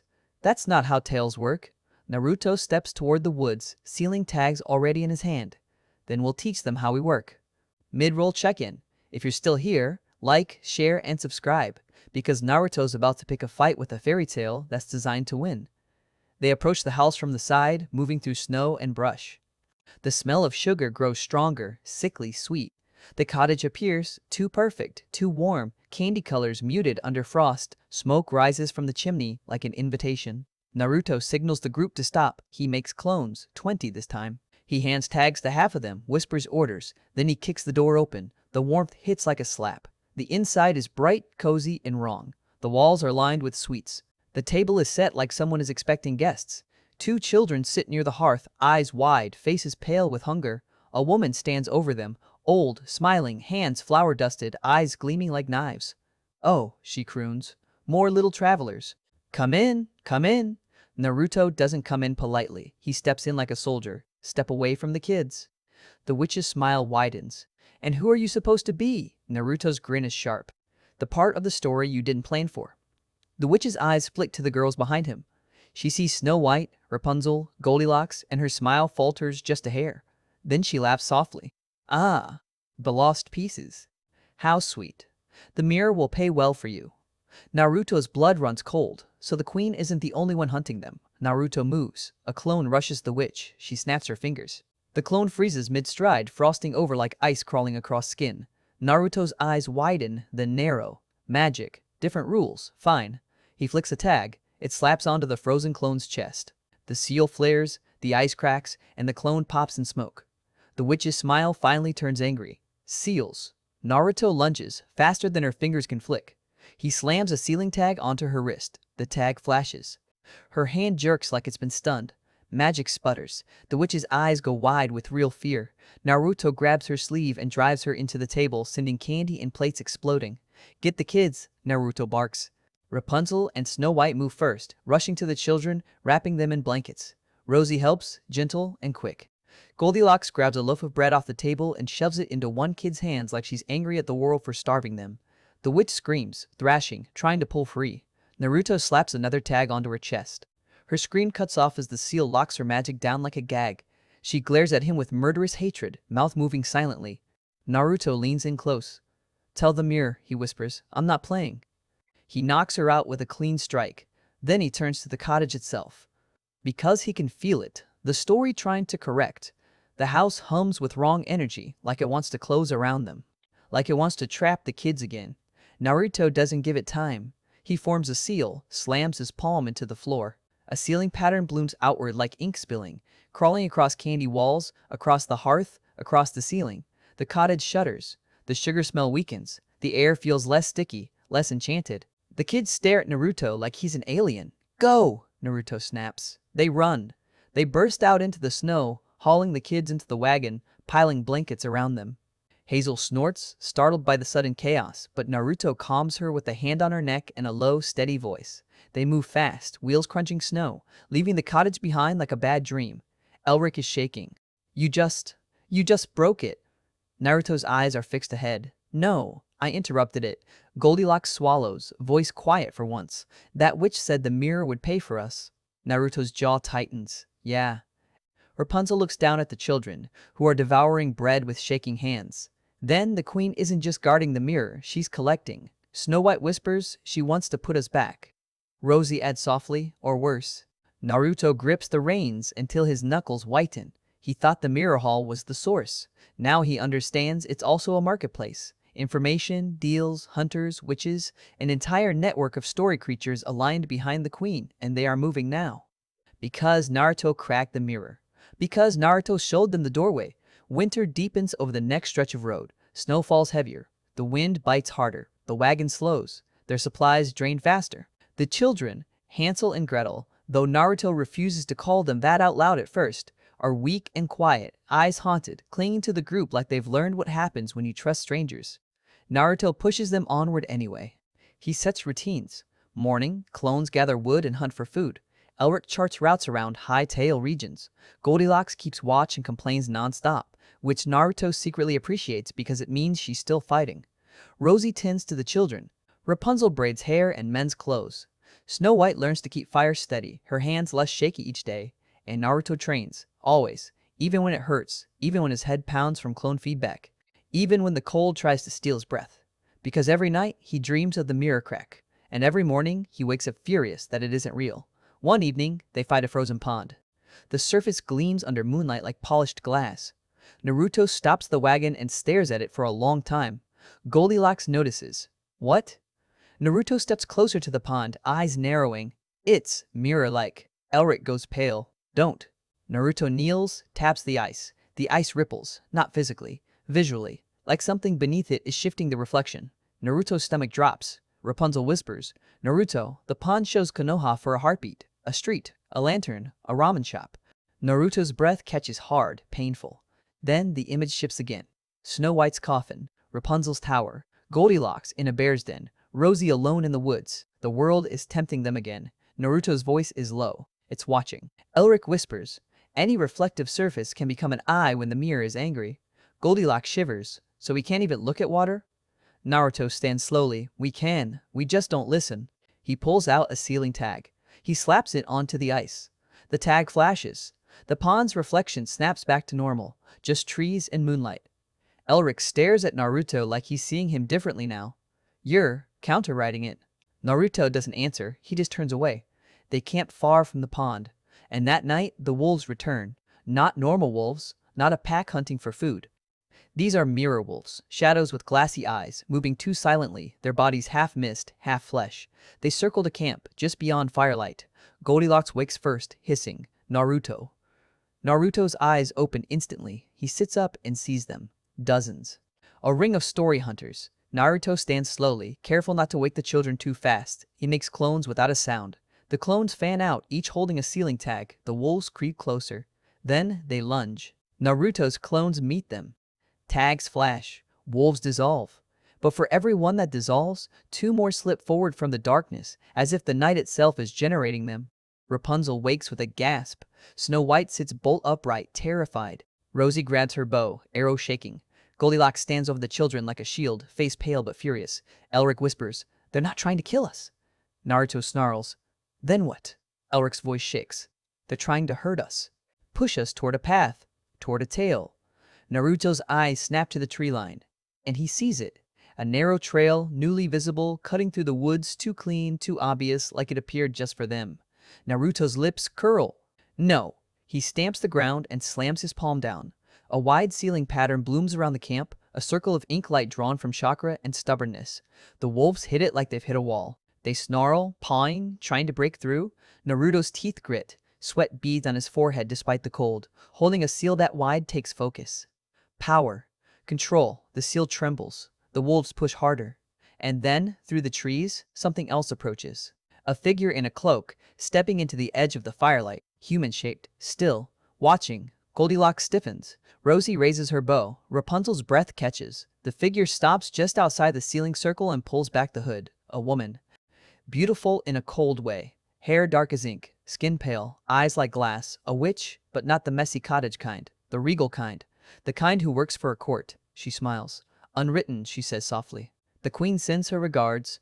Naruto's seal wavers for a heartbeat. Not from fear, from rage. He stares at her, voice low and deadly. Tell your queen to come herself. The woman's smile widens. She will. But first, she wants what you stole. Naruto's eyes narrow. The scroll? The witch's gaze flicks to Naruto's side, where the scroll sits. Then, almost lovingly, to Naruto's jacket, where the fairy tale book is hidden inside wrappings and cloth. The book, she whispers. Naruto's blood goes cold. So they know. They know exactly what matters. Naruto's grip tightens. He feels the girls behind him, waiting for him to decide. He feels the wolves pressing the seal, the night tightening, the story trying to force them onto a new track. Naruto inhales slowly. Then he smiles. And it's not friendly. You want the book? He says. The witch's eyes gleam. Yes. Naruto's smile turns feral. Come take it. He drops the wide seal in an instant on purpose. The wolves surge forward. And Naruto's clones surge forward too, slamming ceiling tags onto wolf after wolf, turning the first wave into smoke. In that split second of chaos, Naruto rockets straight at the witch, faster than her calm smile can adjust. He slaps a ceiling tag onto her forehead. Her eyes widen in shock. The tag flashes. Her body locks up like her magic just got strangled. Naruto grabs her by the collar, yanks her close, and hisses, "Go back and tell the mirror this." He rips the tag off just enough to let her breathe. Then he throws her into the snow. She skids, gasping, furious. Naruto turns back to the camp and roars, "Wagon, now!" The girls move instantly. They don't hesitate anymore. They've learned the rhythm of Naruto's chaos. Rapunzel scoops the children into blankets. Goldilocks hauls them into the wagon. Rosie helps Hazel turn. Snow White gathers supplies with shaking speed. Elric scrambles after them, nearly slipping. Naruto creates a wall of clones between them and the wolves, each clone carrying a tag, each clone a disposable shield. The witch rises from the snow, eyes blazing, hands lifting. Magic surges. The ground beneath the wagon tries to freeze. Ice crawls up the wheels. Naruto slams the seal tag onto the ice as it forms. The ice shatters. Hazel bucks forward, breaking free. They run. They flee through the winter woods with wolves snapping at their heels and Mirror, whispers hissing through the trees. Naruto stays at the back, throwing tags, popping clones, sealing reflections when he can, keeping the story from snapping its jaws shut around them. They don't stop until dawn. When they finally slow, the land has changed again. The trees thin, the hills open, and on the horizon, far away, a dark shape rises, tall, stone, unmistakable. A castle, not the mirror hall, something else, something big enough to draw the world's attention. Elric stares at it, face drained of color. That's one of the queen's outposts. Naruto's eyes narrow, exhausted breath steaming in the cold. Good? Goldilocks looks at him like he's lost his mind. Good? Naruto wipes blood from his lip, not sure when it got there. His voice is hoarse, but steady. If we can't reach the mirror directly, we hit what feeds it. We take answers. We take maps. We take anything that tells us how the story routes us. Rapunzel hugs the children closer. That's dangerous. Naruto's grin is tired and relentless. Yeah. He looks at the castle again, eyes hardening. And somewhere far behind them, in a place made of glass and judgment, the queen feels the movement of her pieces. The mirror turns another page, and it prepares a new ending, one that finally tries to stop Naruto by naming him what he hates most. Not hero, not villain, a threat. Naruto keeps his eyes on the castle until the shape stops being a silhouette and starts being real stone with real angles and real guard towers. The snow thins as they approach, turning to hard frost on grass. The air smells different here too. Less wild, more controlled, like someone has been trimming the world to fit a plan. Elric walks beside the wagon, hugging his cloak tight. His voice stays low, like he's afraid the trees might report him. That outpost isn't the queen's main seat. It's a way station, a place her court uses to move things, people, information. Goldilocks glares at the walls ahead. So a prison. Rosie whispers, or a pantry. Rapunzel pulls the children closer, eyes wide. Hansel and Gretel Naruto still refuses to call them that in his head, like refusing the names might weaken the story's grip. Look, half asleep, faces gray with exhaustion. Snow White keeps coughing. It's not constant, but it sounds deeper than before. Naruto hears it and feels his stomach tighten. Cold is patient. Cold waits. They stop behind a low hill that gives them a view of the outpost without putting them in open sight. The castle is smaller than a true royal fortress but still intimidating. Stone walls, iron gate, a courtyard beyond, and a watchtower that scans the road like a slow, hungry eye. A few figures move along the wall walk. Guards. Regular humans? Maybe. Or mirror guards in disguise. Naruto squints, assessing. We're not walking in the front door. Goldilocks snaps, finally. Elric's voice trembles. We shouldn't go in at all. Naruto glances at him. Do you have another plan that gets us answers? Elric doesn't. His mouth opens, then closes. He looks at the girls instead, like he wants them to side with him. But the girls are watching Naruto now, not because they worship him, but because he's the only one in motion while everyone else is reacting. Naruto turns toward the wagon. Okay, listen. They all focus. We need 3 things, Naruto says. A map, info on mirror routes, and anything about the book, anything that tells me how it works, who can use it, and how to open that crack again. Goldilocks raises an eyebrow. That's all? Naruto gives her a flat look. Also warm beds and medicine, because winter is trying to kill us. Snow White flinches like she feels called out. Naruto softens his voice just a fraction. No one dies because of weather. Not on my watch. Rapunzel swallows. How do we get in? Naruto points at the wall. Over. Elric shakes his head. The walls are warded. Naruto's eyes narrow. Warded how? Elric hesitates. Mirrors. Hidden ones. They watch the approaches. If you trigger them, they call. Naruto exhales, annoyed. So we do it the same way. Rosie tilts her head. Seals. Naruto nods. Seals. He makes clones. Not hundreds. Not a storm. Just enough to work like a clean team. 15. Goldilocks watches the clones form and mutters, still creepy. Naruto ignores her and points. 2 clones scout the wall line. Find reflective surfaces. Any mirror eyes. Mark them. No fighting. 2 clones slip away, low and fast, moving through brush like they've been doing this all their lives. Naruto points again. 3 clones with tags. You stay with Rapunzel. If anything comes near the wagon, you stall it. Rapunzel's eyes widen. Me? Naruto nods. You're not helpless. You keep the kids calm. You keep Snow White warm. You keep Hazel ready.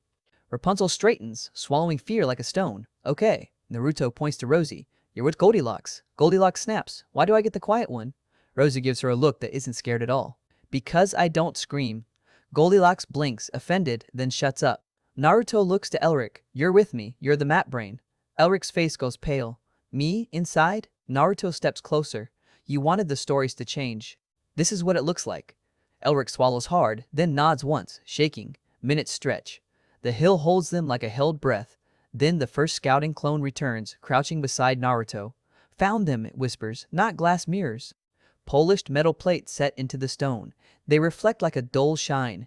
There are 5 along the wall where we'd climb. Naruto's eyes sharpen. Can we seal them? The clone nods. Tag stick. But we'll need to place them carefully. There are guards nearby. Naruto grins, thin. Good. That means they're important. He looks at his group. We go now.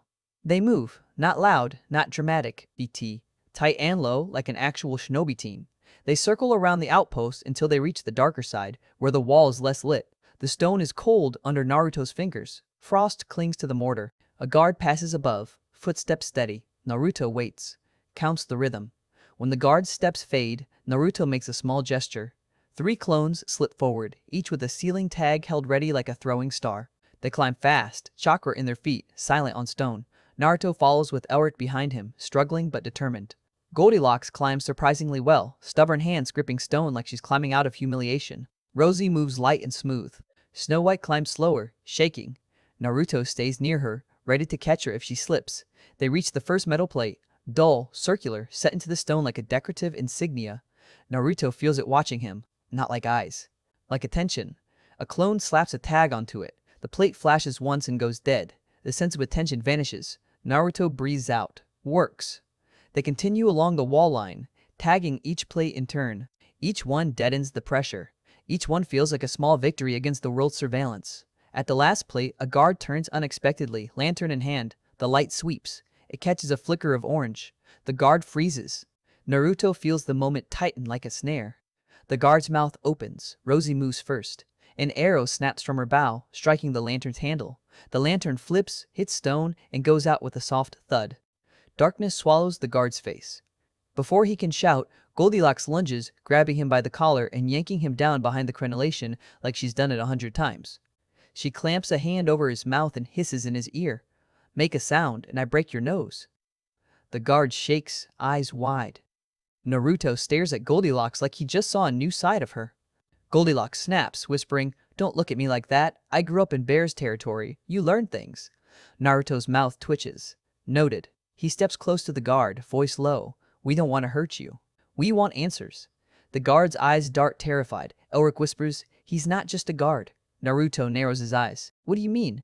Elric points at the guard's neck, where a thin metal pendant hangs, polished like a tiny mirror disc. Naruto's stomach drops. A mirror token. The guard isn't the mirror's muscle. He's the mirror's messenger. Naruto plucks the pendant off, and the guard gasps like he's been stripped of air. Naruto feels a faint tug from the pendant, a whisper of connection. Naruto crushes it in his fist. The guard whimpers. Naruto leans in. "Where are the records?" The guard blinks, confused through fear. Naruto presses, slower, forcing calm. "Where do they keep maps, books, anything about the mirror?" The guard's eyes flick toward the inner courtyard, toward a lower building attached to the main tower. His lips tremble under Goldilocks' hand. Naruto nods once. "Good." He turns to his team. "We're in." They drop into the courtyard on the shadow side. The ground is half-frozen dirt. A few crates sit stacked near a door. A stable corner holds 2 tired horses. A thin dog lifts its head, eyes alert, then lowers it again as if it decides it doesn't want to be involved. Naruto moves them toward the building the guard indicated. The door is locked. Naruto doesn't bother with subtlety. He jabs a kunai into the latch and twists. The lock pops. The door swings open with a soft creak. Inside, it smells like ink and cold stone. A corridor stretches inward, lit by a few wall torches. They move fast, hugging walls, listening. A muffled voice echoes ahead. Someone talking. Naruto gestures for them to stop. He creeps forward and peeks around a corner. A small office room is visible through a half-open door. Inside, a man sits at a desk, writing by candlelight. Papers spread around him. A polished oval mirror sits on a stand near the desk, not facing him, but angled toward the door, as if meant to see whoever enters. The man's pendant glints. Naruto's pulse spikes. That mirror is an alarm and a witness. He pulls out 2 ceiling tags and looks at Rosie. Rosie nods without a word. Naruto tosses a pebble down the corridor opposite the office. It clicks. The man pauses, frowning, looking up. "Hello?" He stands, stepping toward the corridor, hand drifting to his pendant. Rosie's arrow snaps, not at him, at the mirror. The arrow strikes dead center, sticking like a pin in glass. Naruto's ceiling tag follows, slapping onto the mirror's surface. The mirror flashes. The surface goes dull. The reflection dies. The man's eyes widen, and in that heartbeat of confusion, Naruto is on him, grabbing his collar and slamming him against the desk. "Quiet," Naruto growls. The man gasps, hands up. "Who?" Goldilocks appears behind Naruto, voice cold. "He said quiet." The man freezes. Elric slips into the room like a nervous shadow, eyes darting over papers like he's starving. "Maps," he whispers. "There." Naruto keeps the man pinned. "Where do you keep information about the book?" The man's pupils tighten. He tries to play dumb. "What book?" Naruto's grin turns dangerous. "The one that drags people into this world?" The man's expression flickers. "That's all Naruto needs." Naruto leans closer. "The queen wants it. Witches want it. Mirror wolves want it. Which means you know exactly what it is." The man's voice shakes. "If I tell you, I die." Naruto's eyes narrow. "If you don't, you die now." Goldilocks adds, very calmly, "And I'm in a bad mood." The man swallows hard. His eyes flick to the sealed mirror, then back to Naruto. It's called the Turning Book." Naruto's chest tightens. The name lands like a hook in his ribs. The man rushes the words like he can't bear them. It writes paths. It chooses who becomes a piece. The mirror reads its pages and adjusts the land. The queen doesn't control it. She negotiates with it. Elric looks up sharply. "Negotiates?" The man nods, sweating. The mirror shows the next chapters. The queen tries to shape them. Naruto's voice is low. "How do I open the door back? The one I saw in the mirror crack." The man shakes his head fast. "You can't open it by force. The turning book chooses openings when it needs them. You cracking the mirror wasn't supposed to happen. That's why the queen is furious. Naruto's jaw clenches. I did it anyway. The man's eyes dart with panic. If you want the door, you need a key phrase. A trigger. Something the book recognizes as a turn. Naruto's skin prickles. What kind of phrase? The man hesitates, then blurts it out like he's ripping off a bandage. A true name. Silence drops. Goldilocks frowns. True name? Elric whispers, horrified. The names behind the names. The man nods quickly. Not Snow White, not Rapunzel, not Goldilocks. Those are titles, roles, masks. The turning book anchors people with names. If you speak a true name into the book, you can force a turn, a reroute. Naruto's pulse thuds loud in his ears. He looks at the girls outside the room, waiting. Snow White's pale face, Rapunzel's trembling hands, Rosie's steady gaze, Goldilocks' fierce scowl. They are roles in this world, and the book wants to keep them that way. Naruto feels rage rise hot and clean. So the queen hunts true names. The man nods. Yes. If she has your true name, she can write you into whatever she wants. If she has theirs, she can lock them back into their endings. Naruto's fist tightens. He wants to break the desk in half. Elric grabs a map from the desk and flips it open. This shows routes, he whispers, voice shaking with excitement and fear. There are marked channels, places where story pressure flows strongest, and there are dead zones. Naruto glances at the map. Symbols, lines, regions shaded darker, points labeled with tiny ink notes. Elric's finger trembles as he points. Here, a dead zone, a place where tales weaken, where the mirror's attention is thin. Naruto stares. Where? Elric reads the label, swallowing. The Unbound Plains. Goldilocks murmurs, that sounds fake. The man laughs weakly. Nothing is unbound. Not here. Naruto ignores him. How do we get there? Elric traces the route. We'll have to cross the Northern March and the Glass River. Naruto's eyes narrow. Glass River?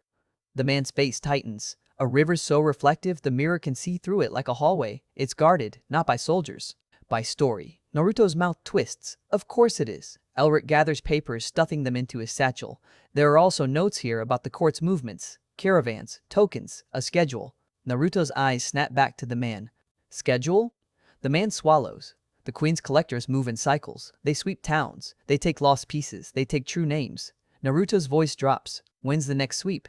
The man hesitates. Naruto's kunai presses lightly to his throat, not cutting, just promising. The man's breath trembles. 3 days. Briar Hollow. Goldilocks stiffens. Maeve's town. Rosie's eyes widen. Rapunzel whispers, they'll take people. Snow White looks like she might be sick. Naruto's mind moves fast. 3 days. The mirror network is tightening. If they head for the Unbound Plains, they might escape the pressure. But Briar Hollow will be hit. Maeve will be hit.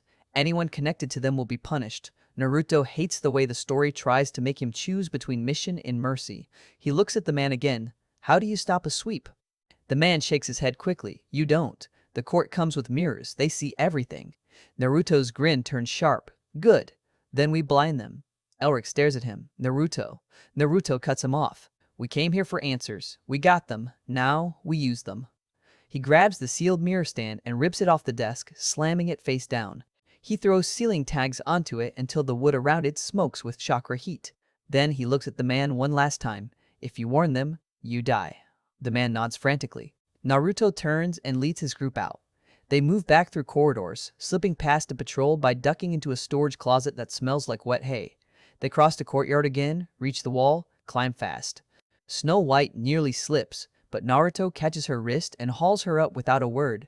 They crest the wall and drop down into the outer brush, disappearing into the frost-covered hills where the castle's eye can't easily follow. Only when the outpost is distant does Naruto allow himself to breathe slower. Elric stops, hands shaking as he opens the map again. This is unbelievable, he whispers. This is real information. They wrote it down. Goldilocks looks at Naruto. So we go to the Unbound Plains. Naruto's eyes stay forward, hard, after Briar Hollow. Goldilocks' jaw drops. What? Naruto doesn't slow. 3 days, they're sweeping it. Elric's voice cracks. We can't fight the court. Naruto glances back, eyes fierce. We don't fight them head on. We sabotage. We seal. We ruin their operation the way I ruin everything else. Goldilocks steps in front of him, angry. Naruto, the whole point was to avoid tails. Going back to that town is walking into a story. Naruto's gaze is steady. No, it's choosing a target. Rapunzel hugs the children tighter. Maeve helped us. Snow White whispers, If the queen takes her, it will be our fault. Rosie's voice is quiet but sharp. The mirror wants punishment. If we leave, it gets it. Naruto nods once. Exactly. They move all day. The cold bites. The wind gnaws. The children sleep in the wagon, bundled tight. Hazel pulls steadily, ears flicking, patient but tired. Naruto walks beside her, one hand on the reins, the other on his scroll like it's an anchor. That night, they camp in a shallow grove. Naruto builds a fire, clones gather wood and set watchpoints. He keeps reflective surfaces covered, water skins turned away, metal dulled with cloth. Elric sits close to the fire and finally asks the question he's been avoiding. What did he mean by true names? Naruto stares into the flames. It means this world lies. Goldilocks snorts. No kidding. Naruto continues, voice low. Those names, Snow White, Rapunzel, that's how the story owns them. It turns them into roles. If the queen gets their real names, she can lock them, control them. Snow White's hands tremble around her mug of warm water. I don't remember anything else. Rapunzel whispers, neither do I. Goldilocks' eyes narrow, furious at something she can't punch. So, we're not people, we're titles. Rosie looks down. Maybe we were people once. Naruto's jaw tightens. Then we become people again. Elric opens his satchel and pulls out a single sheet he stole from the outpost. Thin paper covered in cramped notes. This mentions something else, he says, voice shaking. A place called the Name Well. Naruto's head snaps up. What? Elric points. It says the Queen's collectors visit it when they need anchors. When they need true names. Goldilocks leans in. Where is it? Elric traces a mark on the map, near Briar Hollow, in the woods. Naruto's eyes harden. So the sweep isn't just punishment, it's harvesting. Silence thickens. The fire pops. Somewhere in the darkness, an owl calls, then goes quiet too fast. Naruto stands. We're hitting that. Well.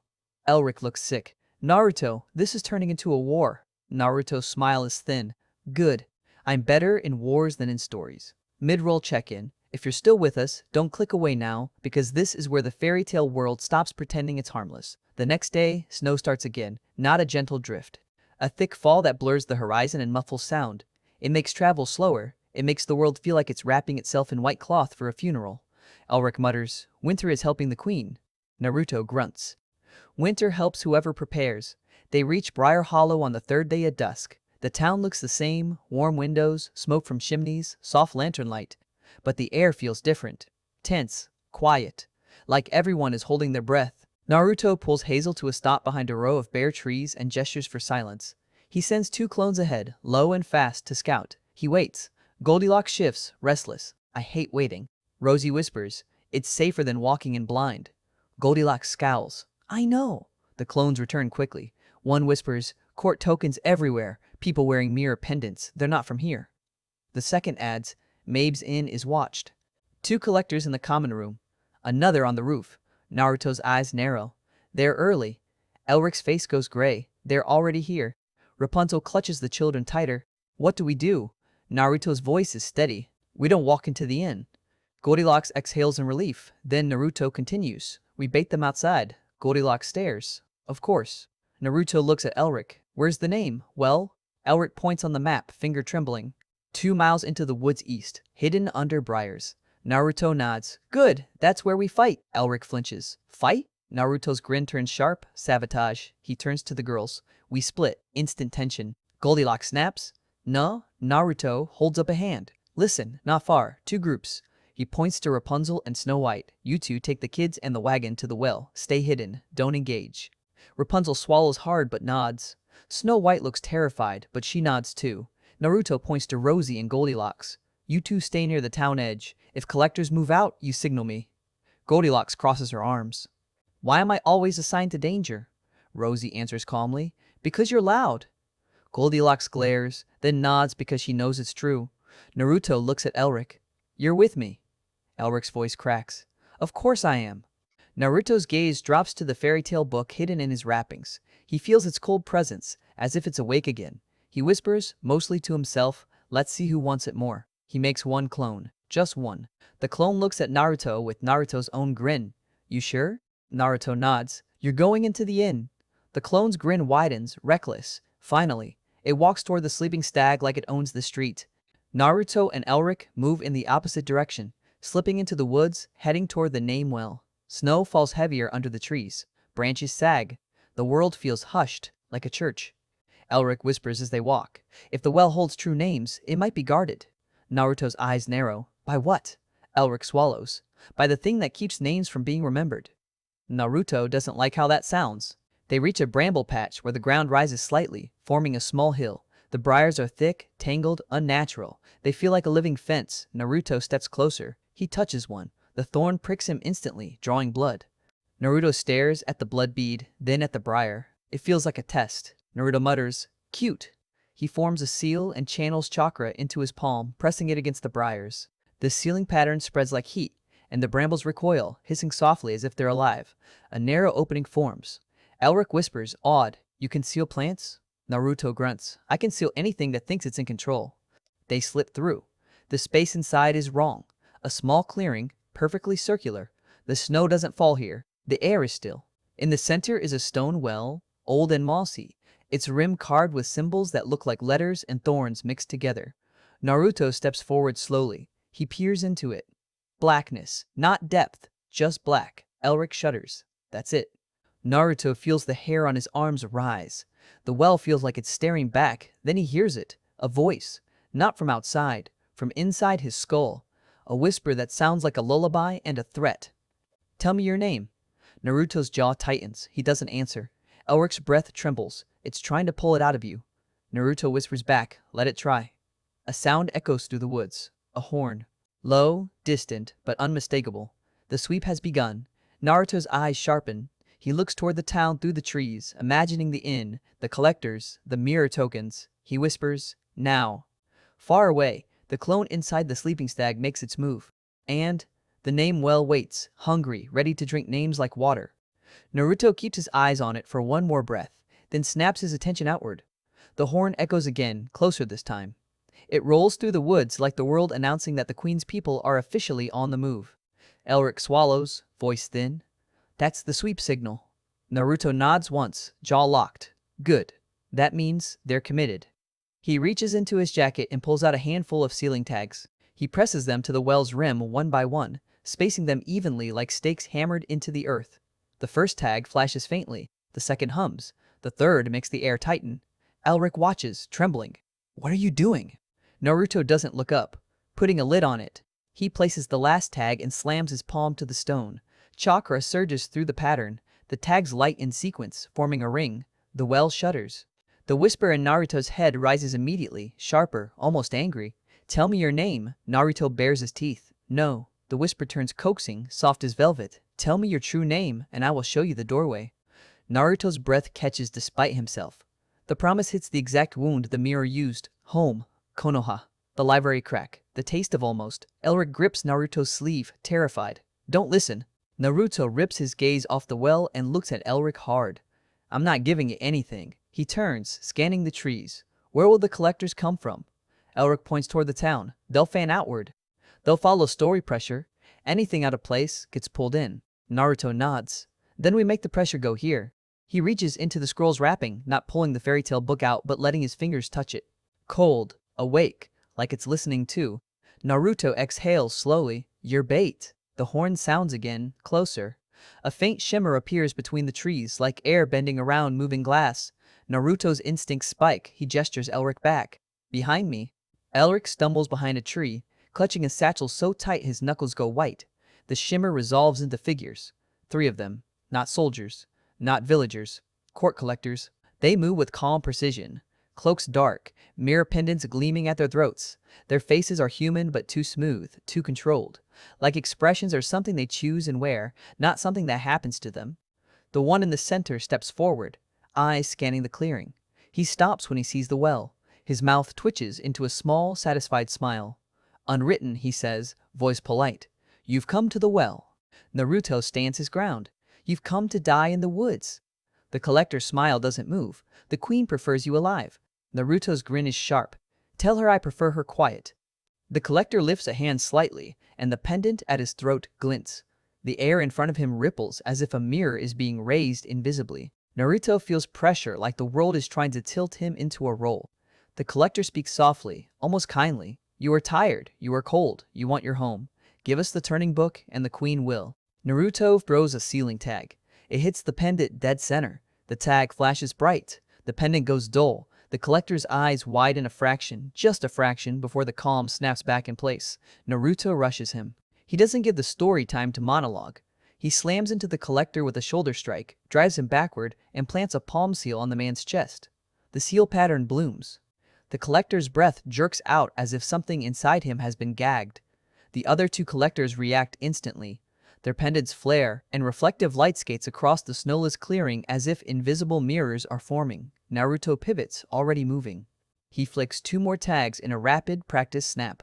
Both tags slap onto both pendants. Flash. Silence. The invisible mirror pressure collapses, and for a heartbeat, the clearing feels normal again. Elric gasps behind the tree. Naruto hears it and doesn't look back. He kicks the second collector's knee sideways, dropping him. The third swings a blade, thin, polished, reflective.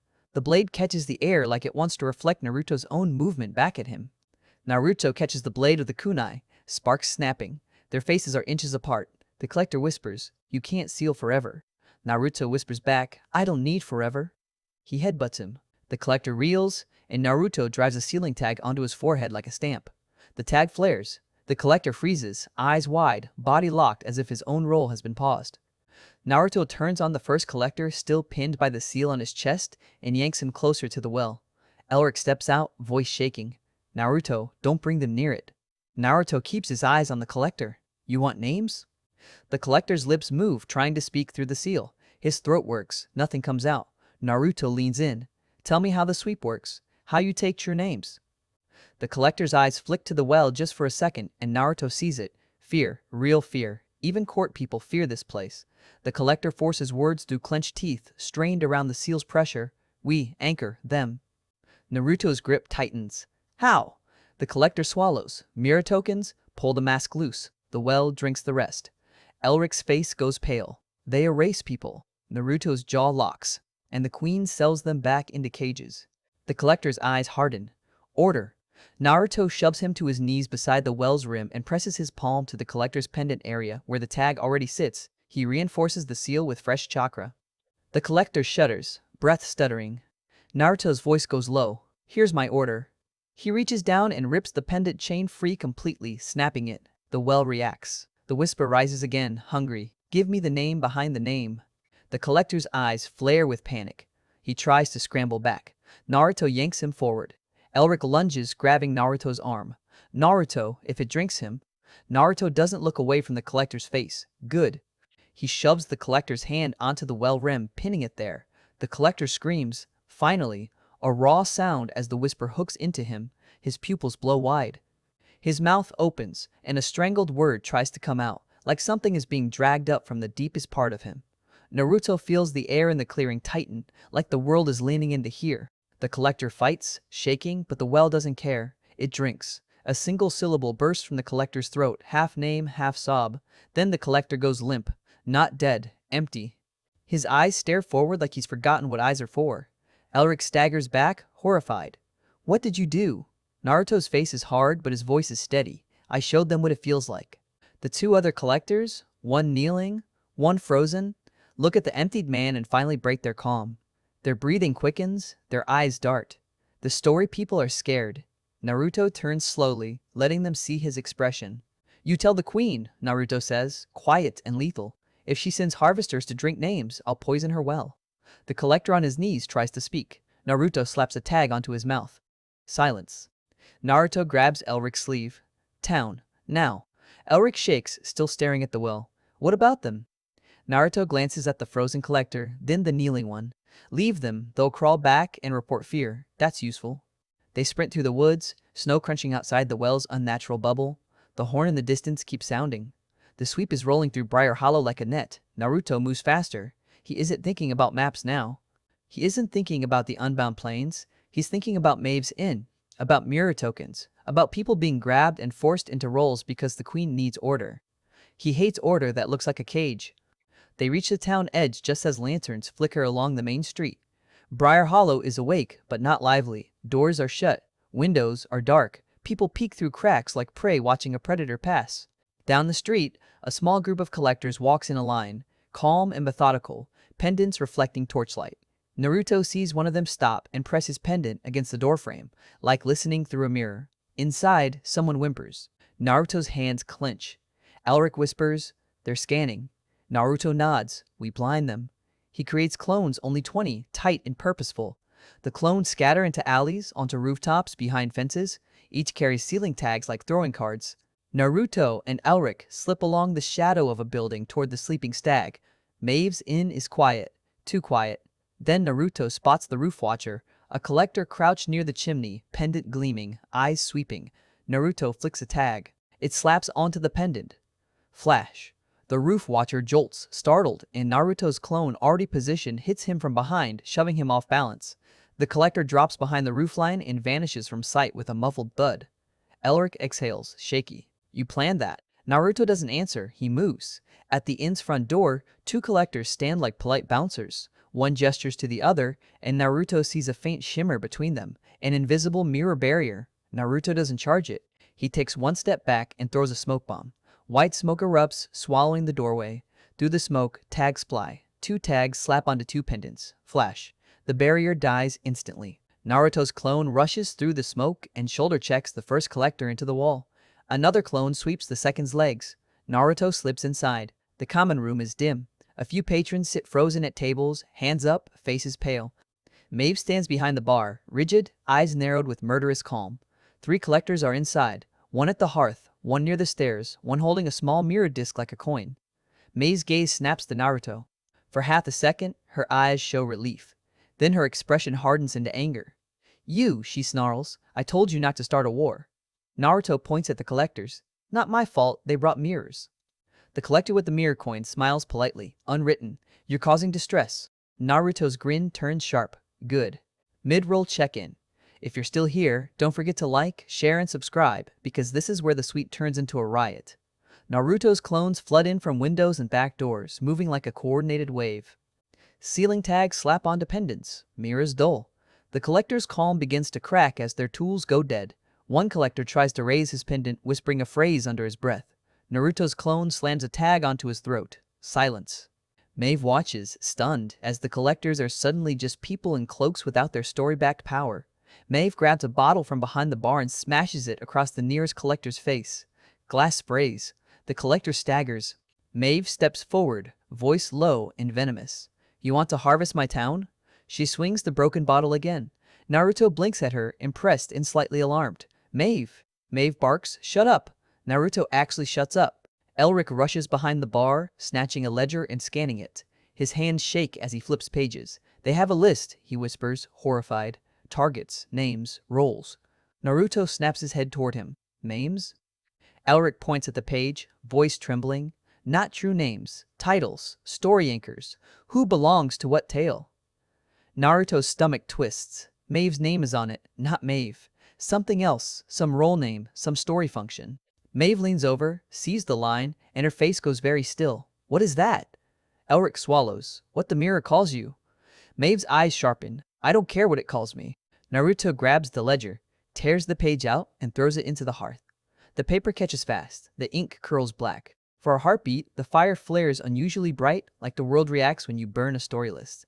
Outside, a horn blasts again, angrier, closer, a response horn. Maeve's head snaps toward the door. They're calling reinforcements. Naruto nods. "Good. Let them come to us." Goldilocks and Rosie appear in the doorway, breathless, snow in their hair. Goldilocks looks furious. Rosie looks calm in the way people look right before they do something violent. Goldilocks points down the street. More collectors. 10, and they brought a mirror cart. Elric goes pale. "A cart?" Rosie adds, voice quiet. "It's big, covered, reflective under the cloth." Naruto's eyes narrow. "That's the portable intake." Maeve swears. "They're hauling the jail." Naruto turns to Maeve. "Get your people out the back." Maeve's eyes flash. "This is my inn." Naruto's voice hardens. "Then decide if you want it burned down with you inside." Maeve stares at him for one long beat. Then she snaps, barking orders. "Out! Back door! Now!" Patrons scramble. Chairs scrape. People rush, terrified, spilling into the back alley. Elric clutches his satchel. "What about the well?" Naruto's jaw tightens. "We already made our point there. Now we make the suite fail." He steps outside into the street. Snow falls in slow flakes, lit by lantern glow. The town feels like a stage dressed up as a village. Down the road, the mirror cart approaches. Two horses pulling a covered wagon. The cloth over it is thick, but light still shimmers off whatever is beneath. A line of collectors walks beside it, pendants gleaming, calm restored by numbers. Naruto stands in the middle of the street alone. Goldilocks appears beside him, arms crossed like she's daring the world. Rosie stands on his other side, bow lifted. Maeve steps out of the inn holding a heavy iron poker like a weapon. Elric stays back, shaking, but he doesn't run. The lead collector stops a few paces away. He smiles politely. Unwritten, your interference is noted. Naruto grins. Cool, write it down. The collector's smile tightens. Hand over the turning book. Naruto tilts his head. No. The collector's eyes flick to the mirror cart. A subtle signal. The cloth shifts. A polished mirror surface slides out from under it like a panel being revealed. It reflects the street perfectly. Lanterns in snow and Naruto's bright jacket. And as soon as it reflects Naruto, the air tightens. Naruto feels it, story pressure snapping into place like a collar. The mirror shows Konoha again for a heartbeat. The ramen shop. A familiar street. Naruto's breath catches. Maeve hisses, "Don't look." Naruto forces his gaze away, jaw clenched until it hurts. "I'm not." The lead collector raises his pendant. Unwritten, your true name will be collected. Naruto's eyes go cold. He pulls out a ceiling tag. Then he pulls out something else. One of the mirror pendants he took from the outpost, now dulled and wrapped in cloth, edges scored with his own seal markings. Elric's eyes widen. "Naruto, what is?" Naruto whispers, "A bomb." He throws it. The pendant arcs through falling snow and hits the revealed mirror panel dead center. Naruto's seal on it detonates, silent, bright. The mirror surface goes white. Cracks spiderweb outward instantly. The mirror screams with pressure, and the street's lantern light flickers like the world flinched. The collectors react too late. Naruto's clones surge from alleys and rooftops, slapping tags on the pendants in rapid fire. Flash, flash, flash, flash. One by one, the collector's tools go dead. Maeve charges the nearest one and swings the poker. Goldilocks tackles another like a rabid badger. Rosie's arrows snap pendants off throats with clean, precise shots. Naruto runs straight at the mirror cart. He jumps onto its side, grabs the cloth, and rips it away. Under it isn't a normal wagon. It's a cage made of mirrors, panels facing inward, reflecting endlessly. A trap designed to swallow people into their roles. Naruto feels nausea spike. The reflections inside try to grab his eyes, images of him alone, him hated, him desperate. He snarls and slams both palms onto the mirror cage. Seals bloom outward. The panels crack, not gently, violently. One shatters, dissolving in the mist. Another fractures, then collapses. The cage's pressure breaks like a snapped chain. Inside, curled in the corner, are two townspeople alive, shaking, eyes wide. Naruto's chest tightens. He yanks the door open and hauls them out. "Run," he orders. They stumble away, crying. The lead collector stumbles forward, face finally losing its calm. His pendant is sealed. His mirror cart is destroyed. His sweep is unraveling. He looks at Naruto with hatred. "You are not supposed to exist." Naruto steps closer, breath steaming. "Yeah, I get that a lot." The collector reaches into his cloak and pulls out a small glass disc different from a pendant. Thicker, older. The disc reflects not the street, but a pale, endless hall, a direct line. Elric screams, "That's a call mirror." The collector presses his thumb to it. "Your queen will." Naruto flicks a tag. It lands on the disc. The disc flashes. Then it cracks in half. The collector stares at the broken pieces like he just watched his god bleed. Naruto leans in, voice low. "Tell her yourself, if you survive." He slams the collector into the snow with a brutal sweep and knocks him out cold. The street goes quiet except for heavy breathing and distant snow. Briar Hollow is wrecked, carts tipped. Lanterns flickering. People peeking out of doors in shocked silence. Maeve stands in the middle of it, chest rising and falling. Poker dripping melted snow. Her eyes are bright with fury and something else. Relief, maybe. Or the adrenaline of finally hitting back. Elric looks around like he can't believe the sweep failed. You broke it." Naruto wipes his mouth with the back of his hand. "No, I delayed it." Goldilocks kicks a sealed pendant into the gutter. "They'll come back." Rosie nods once, with something worse. Naruto looks down the street toward the woods. He can feel it. The world's attention shifting, the mirror reacting. The queen noticing the failure like a slap. Naruto exhales slowly. "Good," he says again. Maeve whips on him. "Good?" Naruto meets her gaze, steady, because now she's angry enough to make mistakes. Maeve's jaw works like she wants to yell, but she stops. She looks at the ruined mirror cage, at the freed townspeople, at the sealed collectors being dragged away by shaken villagers. Then Maeve says quietly, "You're not leaving me with this mess." Naruto's grin returns, tired and sharp. "I told you, I ruin weeks." Maeve steps closer, eyes narrow. Where are you going next? Elric answers without thinking, voice trembling with the weight of it. The unbound plains. Maeve's eyes flick to Elric, then back to Naruto. That's a dead zone. Naruto nods. That's the point. Maeve looks past him, toward the dark woods where the name well waits, hungry. And the queen? Naruto's voice drops, controlled and aggressive. The queen just learned I can break her tools. Next she'll come for my name. Snow continues to fall, soft and indifferent. Somewhere far away, glass turns and a page flips. And the mirror begins writing the next response. One that won't just hunt Naruto, one that will try to name him. They don't sleep in Briar Hollow. Not after a sweep turns into a street fight. Not after mirror cages crack and dissolve, and the air itself feels like it's listening for the next mistake. Maeve tries to argue at first. She stands in her ruined doorway with her poker still in hand and says, "You're leaving now?" Naruto looks at the snow settling on broken cobblestones. Now. Maeve's eyes narrow. You don't even have a plan. Naruto gestures at the wagon. The kids. The girls. Elric clutching the map like it's a holy text. This is the plan. Move before the world tightens. Maeve's jaw tightens. She glances at her town doors cracked open. Villagers whispering. Collectors dragged into a shed with sealed pendants like captured snakes. Maeve looks back at Naruto, and for a second her face softens in a way she doesn't want anyone to see. They'll punish us for this. Naruto nods once. I know. Maeve's voice is low. So, why'd you do it? Naruto's eyes flick to Snow White huddled in a blanket, to Rapunzel holding the children close, to Rosie keeping watch with her bow, to Goldilocks standing like she's daring the cold to bite her again. Naruto answers simply, because it's wrong. Maeve stares at him like she wants to argue, like she wants to call him naive, but she can't. Not after seeing mirror cages built to harvest people. Maeve exhales. Fine. Then she surprises everyone. She walks into the inn, comes back out 5 minutes later with a satchel, a thick cloak, a small bag of dried food, and a bottle of something that smells like bitter herbs. Elric blinks. Maeve? Maeve tosses the cloak at Snow White. Put that on. You're coughing. Snow White catches it like she's afraid it might vanish. Thank you. Maeve shoves the herb bottle into Rapunzel's hands. Boil it. Make her drink it. Don't ask if she wants to. Rapunzel nods, stunned. Okay. Maeve turns to Naruto. I'm coming. Goldilocks' head whips around. What? Elric looks like he might faint. You can't. Maeve glares at both of them. I can do whatever I want. Naruto studies her for a long beat. He sees the truth behind her anger. She isn't just stubborn. She's sick of being a background character in someone else's story. Naruto nods once. All right. But you follow my rules. Maeve snorts. You don't have rules. Naruto grins. Exactly. They leave Briar Hollow under a sky of falling snow. The wagon creaks. Hazel pulls steady. The town's lanterns fade behind them, swallowed by darkness and white. They head east first, away from the major road, because Elric says the court will search roads first.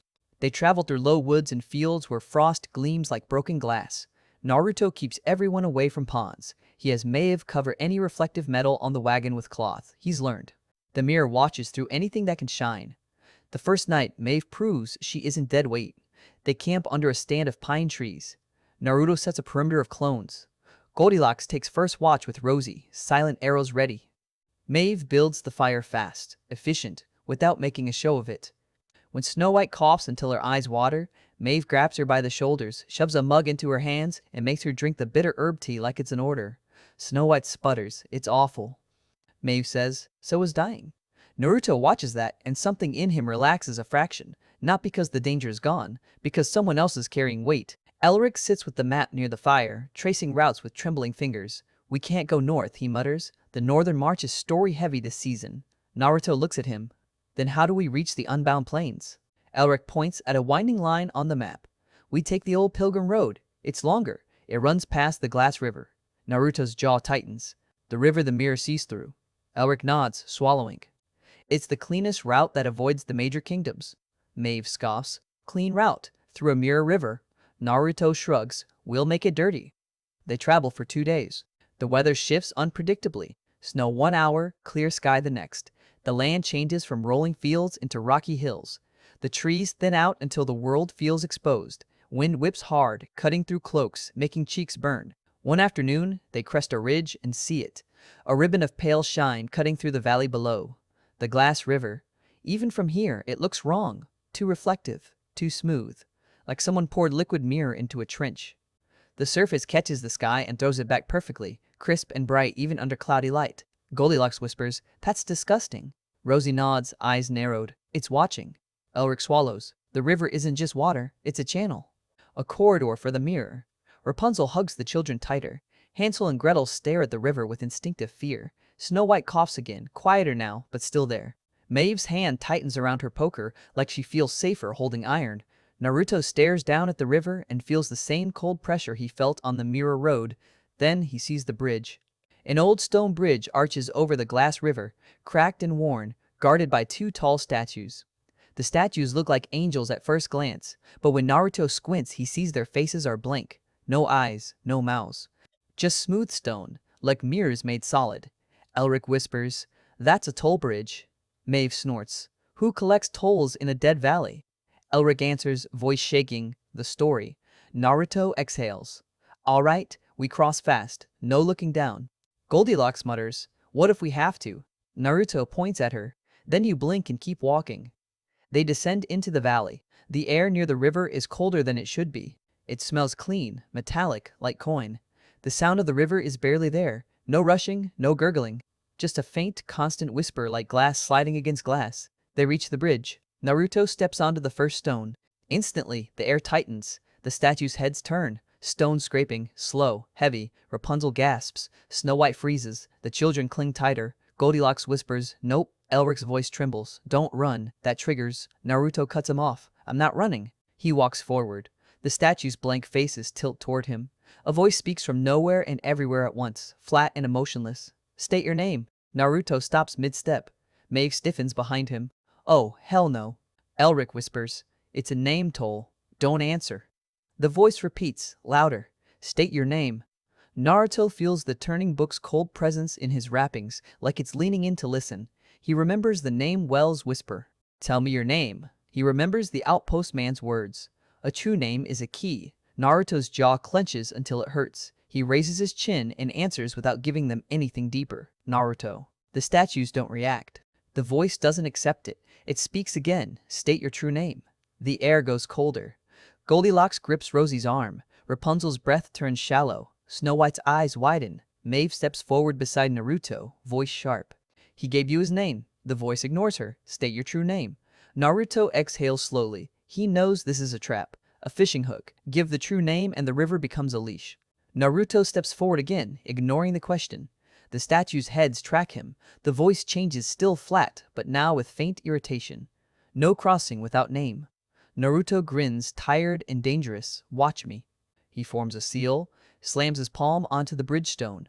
A sealing pattern blooms outward across the bridge like ink, racing ahead in a wave. It hits the statue's bases. The stone hums. The statues freeze mid-turn, as if the seal locked their movement. Naruto steps forward again. The air resists, like walking into thick water. Behind him, Elric gasps, "Naruto, the river!" Naruto doesn't look back. "I know." Because he feels it.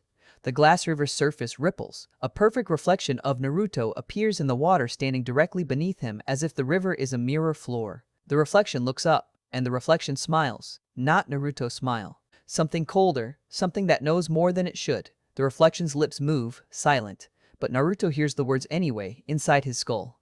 "Give me the name, and I give you the door." Naruto's breath catches. His foot slips half an inch on the stone, not from ice, but from that sudden spike of longing. Home. The crack, the library. He forces himself to breathe. He looks away from the river. He stares at the far side of the bridge.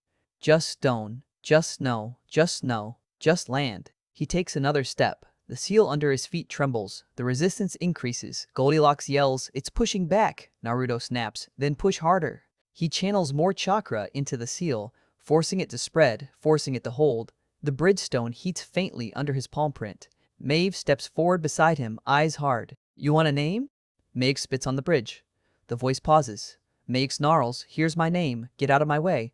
The voice doesn't accept it either. It repeats, "State your true name." Maeve's jaw clenches. "I don't have one." Elric whispers, horrified, "Everyone has one." Maeve glares at the river. "Then I lost it somewhere I don't care about." Naruto hears something in that. Something raw and human. A refusal to be owned. He uses it. Naruto looks back at the group. "Move now. Single file. Don't look down." Rapunzel guides the children forward. Rosie keeps her bow ready. Goldilocks walks with her chin up, refusing to glance at the river even when her foot slips. Snow White coughs once, then bites it back, forcing herself not to slow down. Elric clutches the map like it can protect him. As each person steps onto the bridge, the voice asks again, "State your true name." It asks the children too. Hansel shakes, eyes wide. Gretel clings to Rapunzel. Rapunzel whispers, "Don't listen, just walk." The river ripples under them, showing reflections that aren't quite right. Snow White's reflection shows her in a glass coffin. Rapunzel's reflection shows her hair wrapped like chains. Goldilocks' reflection shows bear shadows closing in.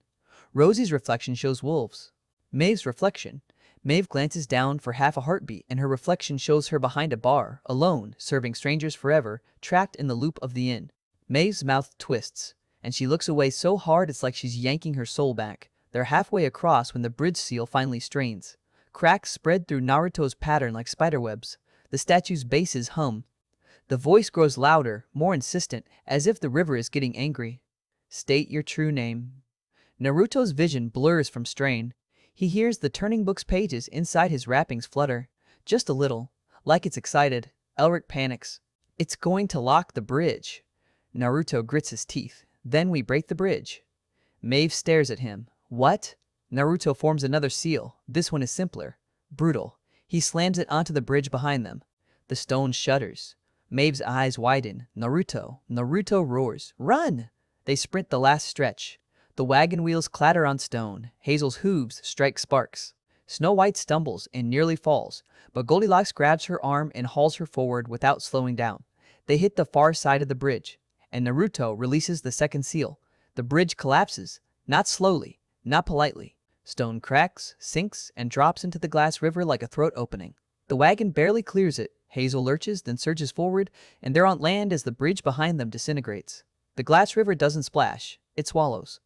The broken stones vanish beneath its surface like they were never there. Then the river goes still again, smooth as a mirror. Silence crashes down. Everyone stops, panting, staring at the missing bridge. Elric's hands shake violently. You destroyed a toll bridge." Naruto wipes sweat from his brow, breath steaming. "Yep," Goldilocks wheezes, "we're never going to survive you." Maeve laughs once, breathless and bitter. "He's insane." Rosie looks back at the river. "It wanted our true names." Elric nods, pale. "It's trying to anchor you. If it has your true name, it can route you anywhere." Naruto stares at the mirror-smooth water. Then it doesn't get it. They keep moving. The land beyond the river changes again. The hills flatten. The wind becomes sharper. The sky opens wide, pale, and empty. By late afternoon, the ground underfoot turns dry and hard, frost giving way to brittle grass. Trees disappear. The world becomes open. Elric's breath catches. He points ahead with a shaking hand. There, far in the distance, lies a vast stretch of land where the air looks different, like heat shimmer but cold. The horizon seems less defined, as if the world can't quite agree what shape this place should have. Elric whispers, "The unbound plains." Naruto's chest tightens with something like relief. Goldilocks squints. "It just looks empty." Elric nods. "That's what makes it dangerous. Tales struggle to hold here." The mirror's attention thins. Maeve's eyes narrow. "So no one comes?" Elric shakes his head. "People come. They just don't come back the same." Naruto grips the reins and walks forward. As they cross into the first edge of the plains, the air changes instantly. The pressure he's lived under since the library loosens, not gone, but lighter, like someone took their hand off his throat. Naruto exhales a long breath he didn't realize he was holding. For the first time in days, the turning book in his wrappings feels quieter, sleepier, less eager. Goldilocks notices too. She straightens, blinking. "It's calmer." Rosie whispers, "The world isn't watching as hard." Snow White coughs, then manages a small breath that doesn't rasp as much. Rapunzel loosens her grip on the children a fraction. Even Hazel seems to step more easily. Elric's voice is hushed, almost reverent. This is where stories unravel. Naruto stares out at the wide, empty horizon and feels a new kind of fear. Not the fear of being chased, the fear of being free. Because now the queen can't simply drag him into a tale. So she'll do something else. Something smarter. Something that doesn't require mirrors. Naruto's hand drifts to his jacket, to the hidden turning book. He feels it stir faintly, like it's waking up again despite the dead zone. And in that subtle movement, Naruto understands the next problem. The book doesn't need the mirror to write. It can write on its own. And if the queen can't catch Naruto with story pressure, she'll try to catch him with something worse. A name. The unbound plains feel like a held breath. No trees, no villages, no lanterns, just brittle grass, patches of bare earth, and wind that cuts clean across open land like a blade. The sky is huge and pale. The horizon is blurry in a way that makes Naruto's eyes itch, like the world hasn't finished rendering this place. They keep moving anyway, because stopping in the open makes you feel watched even when the pressure is lighter. By the second hour on the plains, everyone starts noticing the same thing. The air isn't tugging at them the way it used to. No sudden wrong turns, no convenient trails appearing, no whispers rising from puddles and polished metal. Goldilocks breathes like she's testing the space. It's quieter. Rosie nods, eyes scanning the horizon, no shadows moving where they shouldn't. Maeve looks unsettled, like she doesn't trust calm. This is the kind of quiet that comes before something bites. Elric walks with the map open, turning it slightly, confused. The markings are less certain here. Even the court's charts don't agree. Naruto keeps one hand on the reins and the other near his jacket, where the turning book is wrapped tight inside paper and cloth and stubbornness. He doesn't pull it out. He doesn't even want to touch it too much, because he can feel it the way you feel a sleeping animal that might wake angry. They camp when the light starts thinning. There's no shelter, so Naruto makes it. Clones dig a shallow windbreak, pile earth into low walls, and pack dry grass into bedding. Maeve builds the fire while insulting the wind under her breath. Goldilocks takes first watch and pretends she isn't scared of the emptiness. Rosie moves quietly around the perimeter like a trained hunter, bow ready. Snow White drinks Maeve's bitter tea without arguing now. The cough is still there, but it doesn't rake her as hard. Rapunzel keeps the children close, teaching them small calming routines, breathing, counting, holding hands. Hansel watches Naruto's clones with wide eyes, like he can't decide if Naruto is a miracle or a monster. Elric sits near the fire and stares at the map until his eyes glass over. Naruto sits opposite him and finally says it. Talk. Elric flinches. About what? Naruto taps the satchel with the stolen papers. True names. The book. The Queen's Leverage. Elric swallows and pulls out one sheet, hands shaking slightly. The Outpost records talk about naming like it's law. They call it anchoring. If a story can't hold you, it names you harder. It binds you. Maeve snorts. Bind with what? Words? Elric looks at her, almost offended by how simple she makes it sound. Words are the strongest thing here. Goldilocks mutters, Great, I hate poetry. Rosie's voice is quiet. If you don't remember your true name, can it still bind you? Elric's eyes flick to Rosie. Yes, if someone else can pull it out of you. The well can. The mirror can. Certain witches can. And the book can. Naruto's jaw tightens, so the book can name me. Elric nods slowly. If it finds the right line, if it decides you need a label to fit. Naruto's eyes narrow at the fire. I don't fit. Maeve leans forward, blunt as a hammer. That's why it hates you. The words hang there. Naruto doesn't argue, because he feels it. Every time the world pushes. Every time it tightens. Every time the mirror calls him unwritten like it's an insult and a diagnosis. Naruto glances at Snow White, at Rapunzel, at Goldilocks, at Rosie. Then we fix it. Elric looks confused. Fix what? Naruto's voice is low, certain. We get their true names back. Silence. Goldilocks' head snaps toward him. What? Rapunzel looks terrified. Is that possible? Snow White's hands tremble around her mug. I don't remember anything before the Queen. Rosie stares at the windbreak wall as if she's listening to memory through it. Sometimes I feel like I'm about to remember, and then it slips away. Naruto nods. Then we stop it from slipping. Maeve's eyes narrow. And how do you plan on doing that in a dead zone with no libraries and no mirrors? Naruto's gaze slides to Elric. Elric swallows. The papers mention something else besides the well. Naruto's expression sharpens. Say it. Elric pulls another page out, creased, ink faded. A place called the Binder's Cairn. Old. Pre-Queen. It's where names were once recorded before the mirror took over. People went there when they wanted to keep themselves from being rewritten. Maeve scoffs. Sounds like a myth. Elric nods. Everything sounds like a myth until it stabs you. Naruto's grin flickers. Where is it? Elric points on the map, except the map is weird here. The lines blur near the plains. Still, there's a mark near the far edge. 2 days west of the plains center. In a ravine. The court doesn't patrol it often because it's unstable. Naruto stands. Decision made. We go. Goldilocks throws her hands up. Of course we do. Maeve squints at Naruto. You realize the queen will still chase you, right? Naruto's grin is thin. Yeah, but here she has to chase with her own feet. That night, the plains prove what kind of danger they are. Not wolves, not collectors. Memory. Naruto drifts into sleep sitting upright, back against the wagon wheel because his body finally loses the fight. And in the dead zone's quiet, the turning book wakes. Not with the glow, not with the blast, with a soft sound like paper turning. Naruto's eyes open instantly, heart hammering. The book is open in his lap. The pages aren't blank this time. Ink crawls like black frost, forming a sentence that burns behind his eyes. The threat must be named. Naruto's breath catches. The page shifts. A word begins to form, half finished, half smeared, like the book is searching for a label that sticks. Naruto feels it press against his mind, probing for something deep. Something true, something he's never said out loud. A true name. He slams the book shut so hard his palms sting. The fire crackles. Goldilocks jolts awake, hair wild, eyes sharp. What? Rosie sits up, bow in hand instantly. Maeve's hand is already on her poker. Naruto forces his breathing steady. It's trying. Elric scrambles up, pale. Trying what? Naruto's jaw clenches. Trying to name me. Snow White sits up slowly, coughing once. Rapunzel clutches the children, whispering calming nonsense.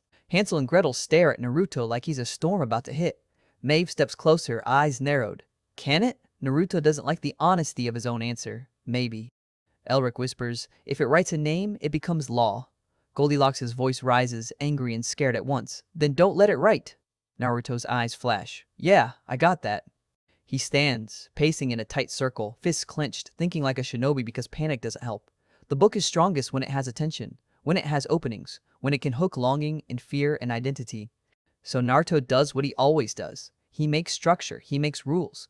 From now on, Naruto says, voice sharp, no one looks into anything reflective. No one talks to whispers. No one answers questions from the air.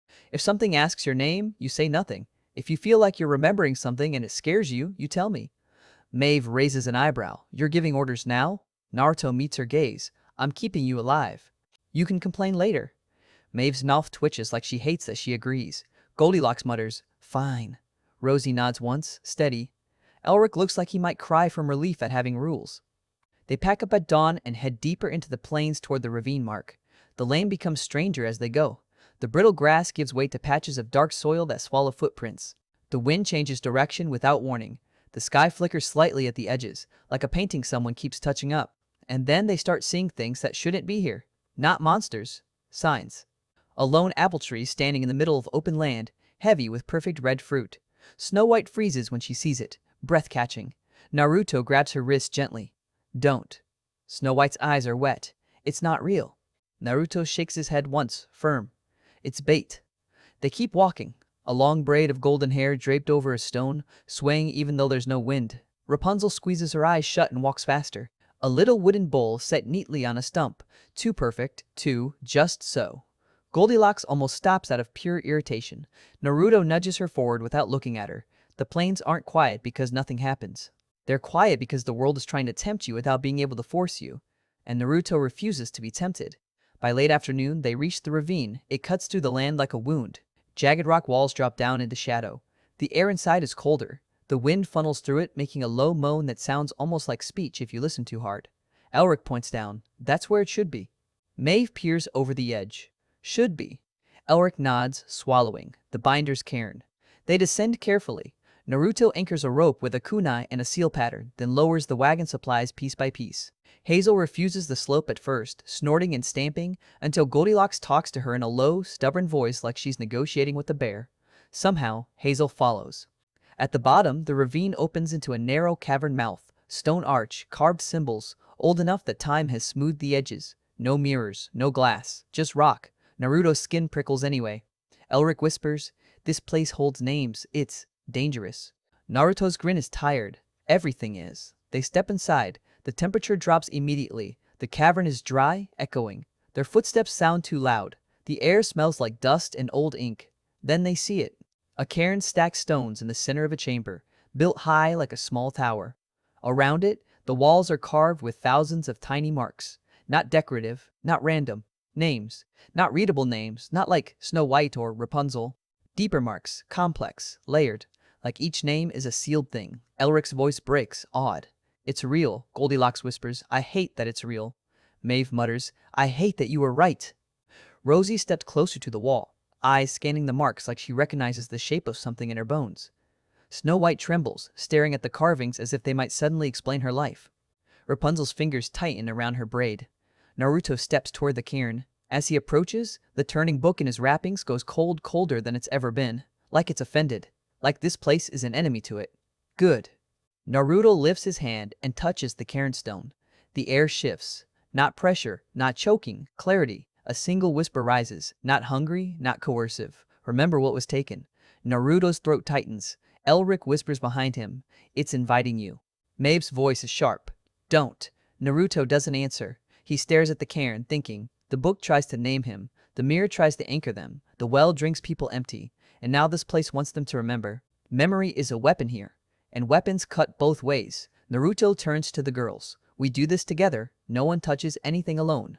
Goldilocks swallows hard and nods. Rapunzel nods, terrified but determined. Snow White nods, tears in her eyes. Rosie nods like she's already decided. Elric whispers, if you restore a true name, the story loses grip. Naruto nods once. Then we start. He steps back from the cairn and looks at Snow White first. Her breath shakes. Me? Naruto's voice is low and steady. Yeah, you. Snow White's hands tremble as she steps forward. She reaches out. And the moment her fingers brush the stone, the chamber lights, not with flame, but with a soft white glow from the carved names on the walls like ink awakening. Snow White gasps, her eyes widen. And she whispers, not like she's choosing it, but like it's spilling out of her. I remember a river, not glass, real. I remember my mother's hands. Her knees buckle. Rapunzel catches her. Goldilocks' face goes pale, but she doesn't mock. She doesn't even breathe loud. Rosie's eyes shine with something sharp. Naruto feels his own chest tighten. Because if this works, the book will feel it. The queen will feel it. And the mirror will hate it. Mid-roll check-in. If you want part 8, make sure you like, share, and subscribe. Because the moment their true names start coming back, the queen stops chasing them with collectors. She comes herself. Snow White's voice shakes, words tumbling faster. I remember a different name. Not Snow, not White. Something warm. The glow intensifies. The air in the chamber hums like a tightened string. And far away, beyond the unbound plains, beyond the glass river, in a hall made of judgment and reflection, something turns its head. The mirror notices. The turning book's pages flutter inside Naruto's wrappings like a furious heartbeat. And the queen's next move begins, not as a sweep, as a correction. Snow White sways on her feet, fingers still on the cairn, eyes wide like she's staring at a life she forgot she had. The glow on the carved walls pulses in time with her breath, soft white light rising and falling as if the chamber itself is listening. Rapunzel has one arm around Snow White's shoulders, holding her upright. Rosie stands close, bow lowered but ready, watching the shadows like she expects them to move wrong.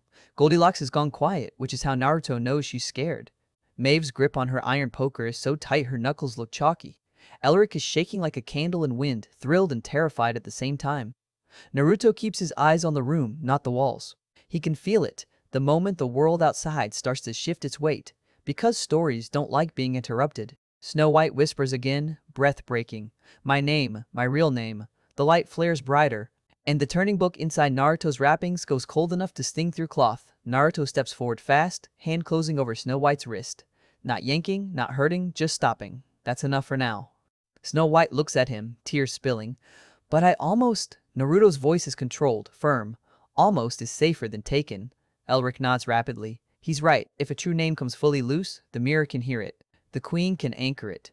Maeve snaps. Then why are we doing this at all? Naruto meets her gaze. Because we need leverage, but we do it in pieces. Goldilocks frowns. Pieces of a name? Elric answers, voice trembling. Fragments. Memories tied to it. If you rebuild them slowly, you can hold them inside you without spilling them into the world. Naruto nods. Exactly.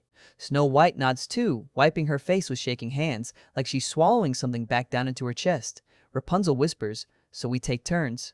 Naruto looks at her. Yeah, you next? Rapunzel flinches. Me? Maeve mutters. Of course.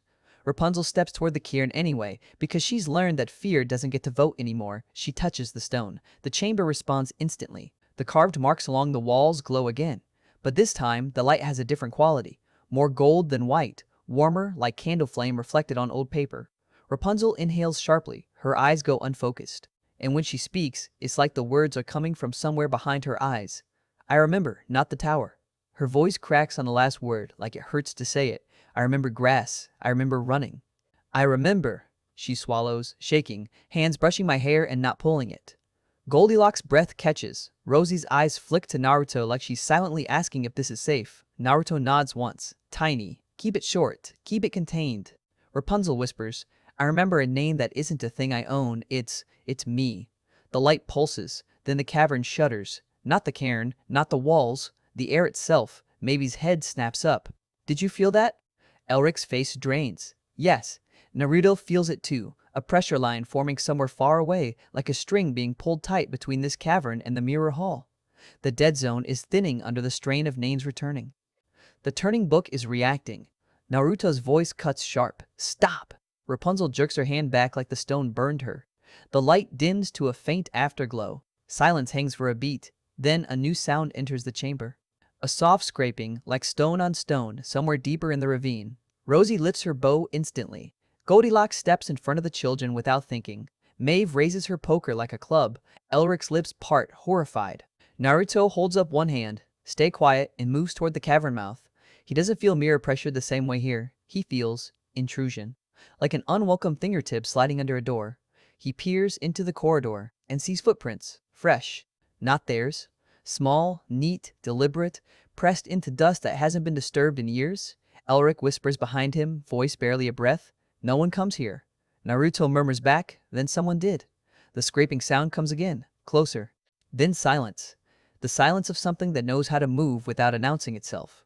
Naruto's hand drops to his pouch. He pulls 2 ceiling tags and presses them to his fingers, ready. Maeve whispers, if that's collectors. Naruto shakes his head once. Not collectors. Collectors move with arrogance, with ritual. This movement is careful, predatory. Then a figure steps into the chamber, a woman. Not the polished court witch from the woods. Not a collector in a cloak. This one looks like she belongs to the old world cloak torn at the edges, hair braided tight, skin weathered.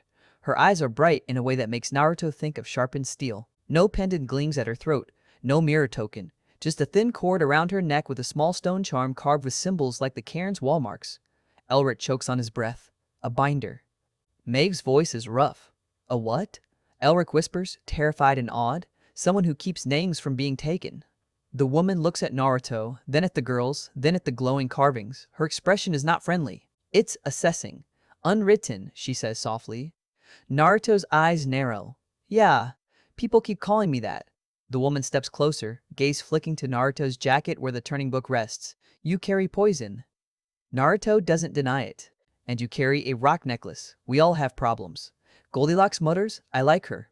The woman's eyes flick to Goldilocks, then to Snow White, then to Rapunzel. Her gaze sharpens as if she can smell story pressure on them. You've touched the cairn, she says. You've stirred what was buried. Naruto's voice is steady. We're taking our names back. The woman's mouth tightens. Names aren't toys. Naruto steps forward half a pace. Neither are cages. Silence stretches. Then the woman exhales like she's deciding whether to kill them or help them. Finally she says, the queen felt the flare. The mirror felt it. The book felt it. Elric whispers, how fast can she come? The woman's eyes harden. Fast enough. Maeve swears, great. Naruto keeps his focus. Who are you? The woman hesitates, then says, call me Sable. Elric flinches. That's not. Sable cuts him off. It's what you get. Naruto's eyes narrow. So you're a binder. Sable nods once. One of the few left. The queen hunts us because we interfere. We keep people from being pinned.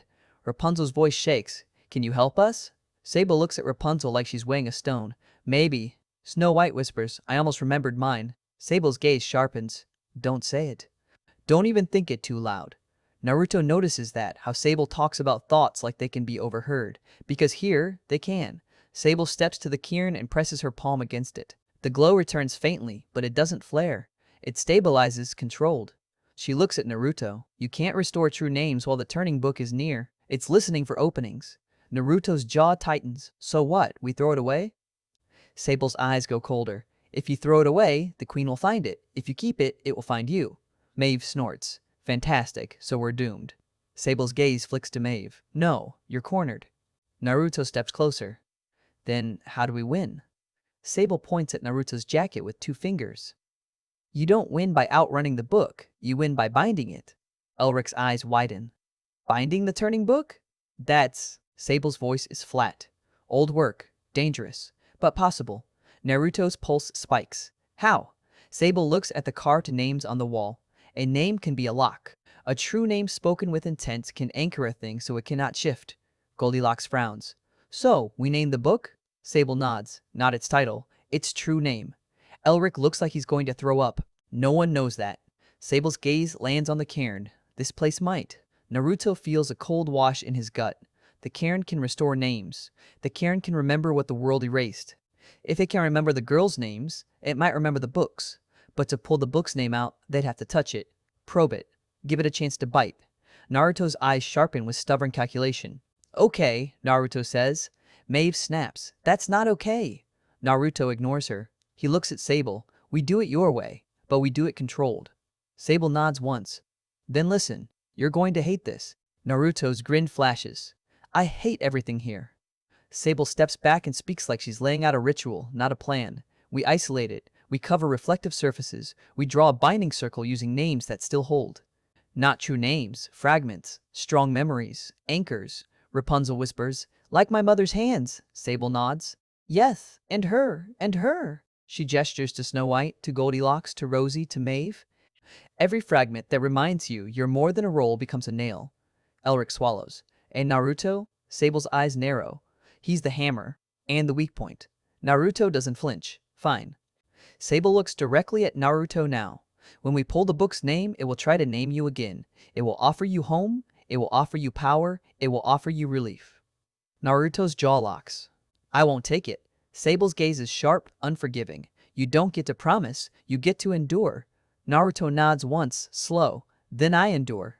They work fast. Because Sable's right time is already bleeding away, they cover the chamber floor with cloth where they can.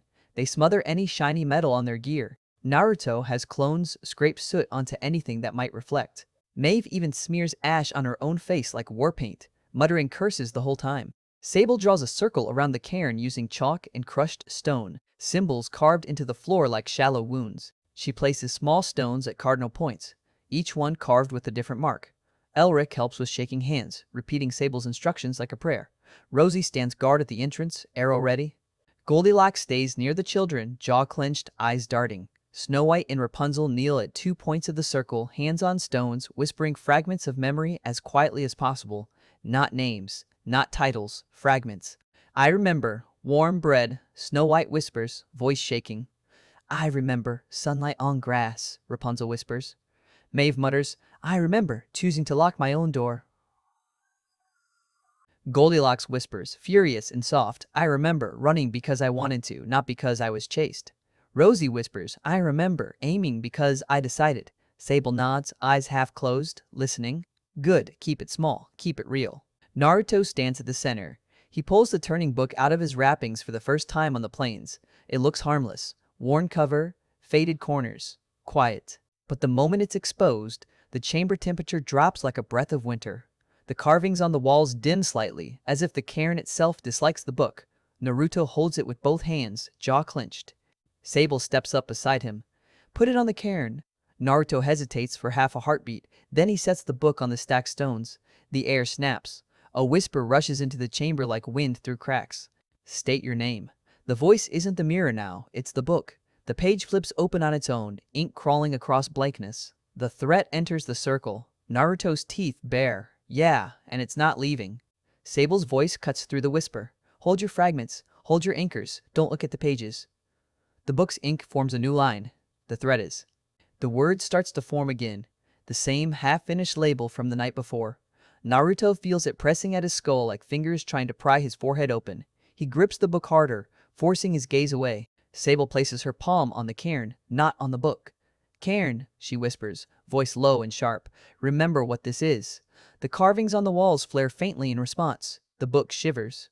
The whisper changes, smoother, more tempting. Home. Naruto's breath catches. For one heartbeat, he sees the library doorway again in his mind, sees Konoha's streets, smells ramen, hears laughter, feels the warmth that isn't a lie. His knees threaten to buckle. Then Maeve snarls, loud, vicious. Don't you dare. Naruto jerks like she slapped him. Goldilocks barks, Naruto? Rosie's voice is quiet but steady. Stay with us, Rapunzel whispers, shaking, please. Snow White's voice breaks. Don't leave. Naruto's chest tightens so hard it hurts. He doesn't answer the book. He doesn't even look at it. He just endures. Sable's voice rises, not loud, but commanding. Cairn, give us the book's name. The carvings on the wall pulse. The book's pages flutter violently. Ink splatters. The whisper becomes a shriek inside Naruto's head. State your true name. Naruto's vision blurs. He feels his true name somewhere deep, a thing he's never questioned because Konoha never cared about true names the way this world does. But here, the pressure digs at it, trying to drag it up like a fish hooked from dark water. Naruto's hands shake. Sable steps closer, voice cutting like iron. Don't fight it by force. Fight it by refusal. Naruto grits his teeth. I am refusing. Sable's eyes flash. Refuse the offer, not the pain. Naruto inhales, raw. He lets the pain exist. He lets the longing exist. He doesn't deny it. He just doesn't obey it. The book's ink halts mid-word. The chamber goes still for one impossible second. Then the cairn speaks, not in sound, but in certainty. A mark on the wall glows brighter than the others. A single carved pattern that feels heavier than language. Elric gasps. That's? Sable's voice drops into a whisper. That is the book's anchor. Naruto's eyes snap to Sable. Is that its true name? Sable shakes her head once, grim. Not yet. It's the first fragment. Naruto's stomach sinks. Because fragments mean time, and time is exactly what they don't have. Outside the ravine, far away but moving fast, a pressure wave hits the edge of the unbound plains. Not collectors, not wolves, a presence. The queen's presence. And as the cavern walls hum faintly with that distant approach, the turning book's pages flit to a fresh line, ink forming with cruel clarity. The queen comes to correct the threat. Naruto's breath turns to ice. Because the story isn't just watching now, it's arriving. The cavern's air tightens first, subtle as a change in pressure before a storm. The carved names on the walls dim a shade, like every mark is bracing. The firelight from their lantern flickers even though there's no wind inside. Hazel snorts outside the cave mouth, a nervous, deep sound that echoes through stone. Sable's head lifts sharply, eyes narrowing. She's close. Elric's voice cracks.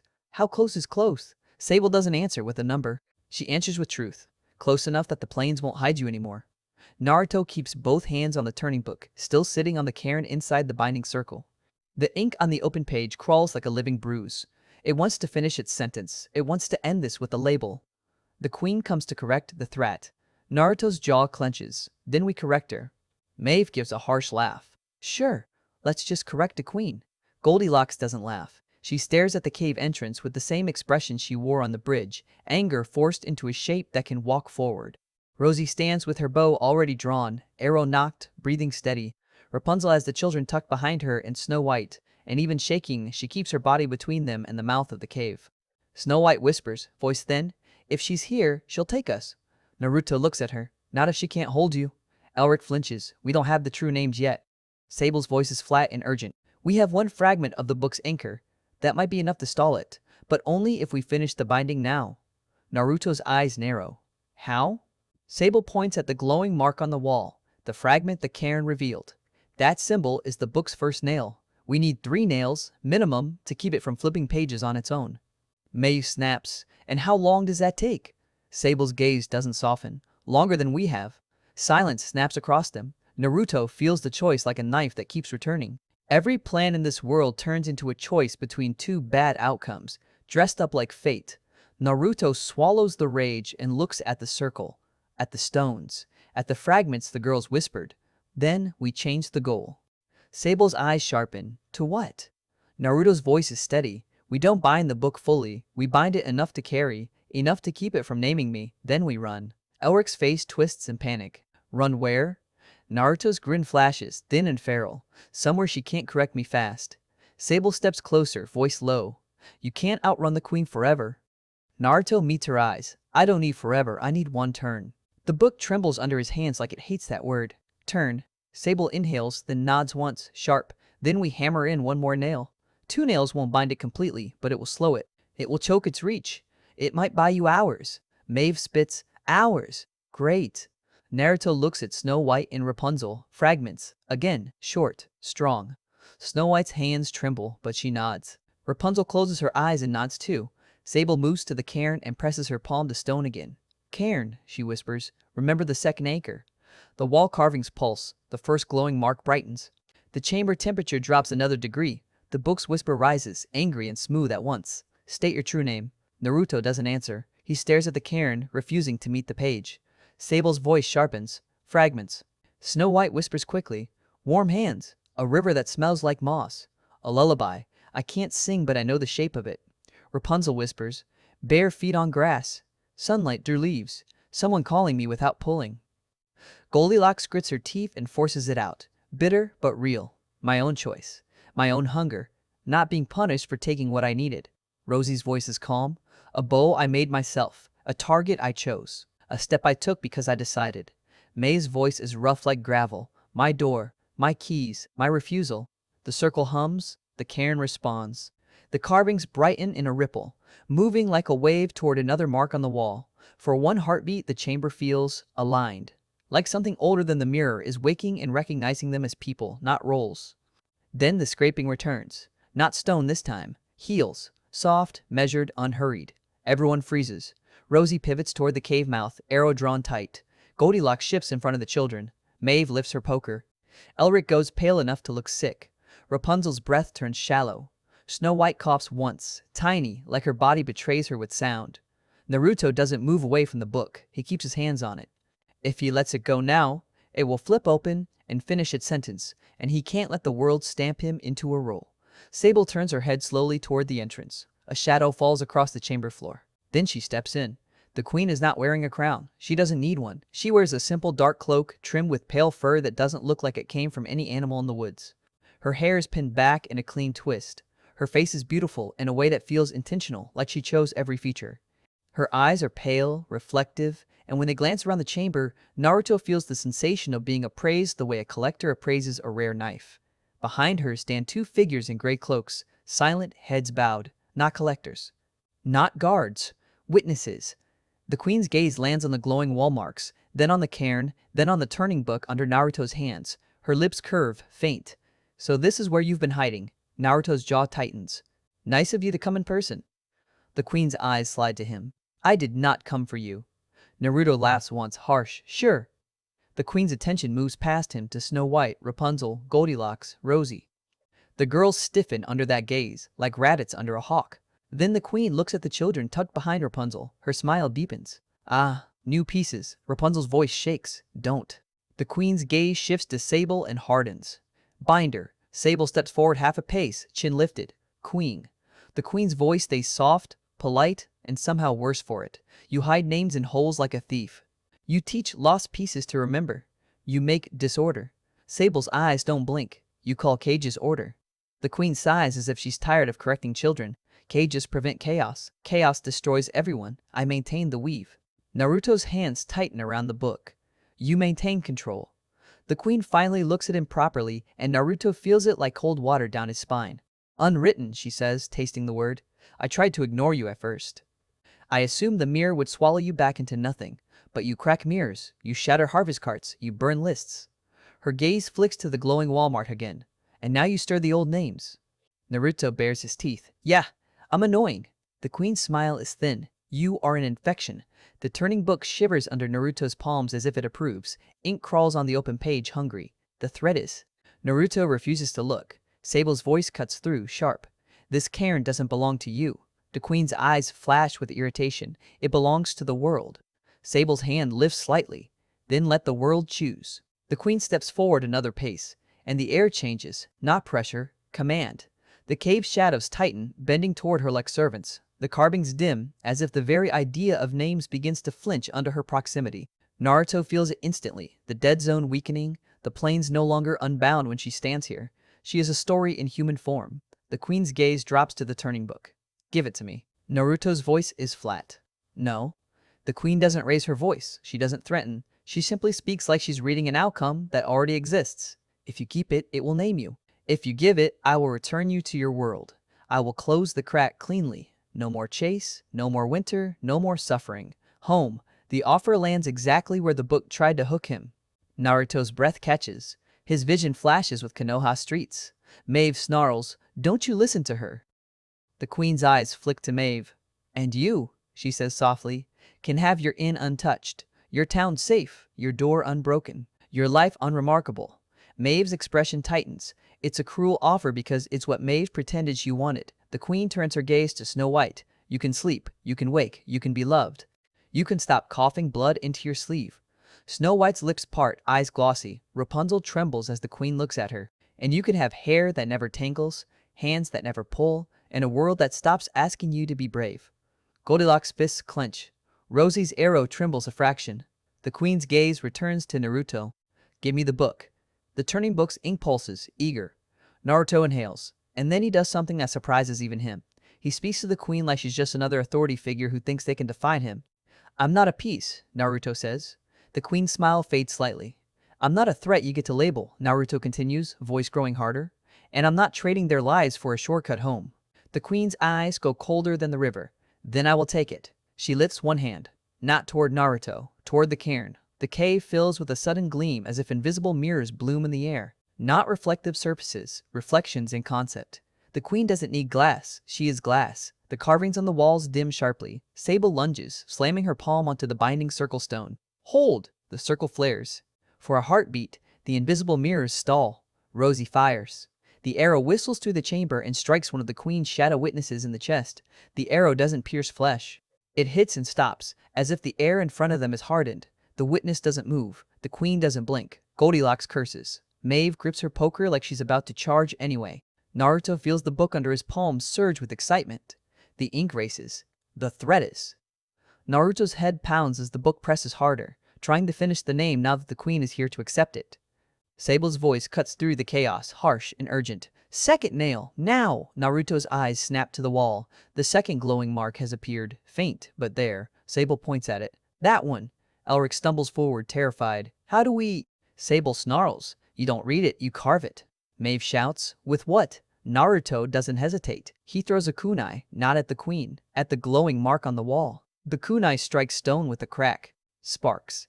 The mark flares brighter, and for a heartbeat the whole chamber fills with white gold light. The book shrieks inside Naruto's skull. The queen's invisible mirrors flicker. Sable slams both hands into the circle and roars, Anchor! The wall mark burns into the stone deeper, like the cavern accepts the wound as a lock. The book's ink stutters. The threat is. The sentence stops mid-line. Naruto gasps, breath ragged. He feels it. The book's reach choking, like someone tightened a chain around his throat. Not silent, but slower. Sable's eyes flash at Naruto. Take it. Move.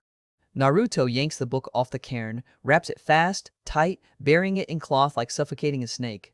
The queen's gaze snaps to him, and for the first time her calm fractures into anger. You dare, she whispers. Naruto grins through pain. Yeah. Mid-roll check-in. If you're still here, don't forget to like, share, and subscribe, because this is the moment Naruto stops running and starts stealing endings. The queen steps forward into the binding circle as if she owns it.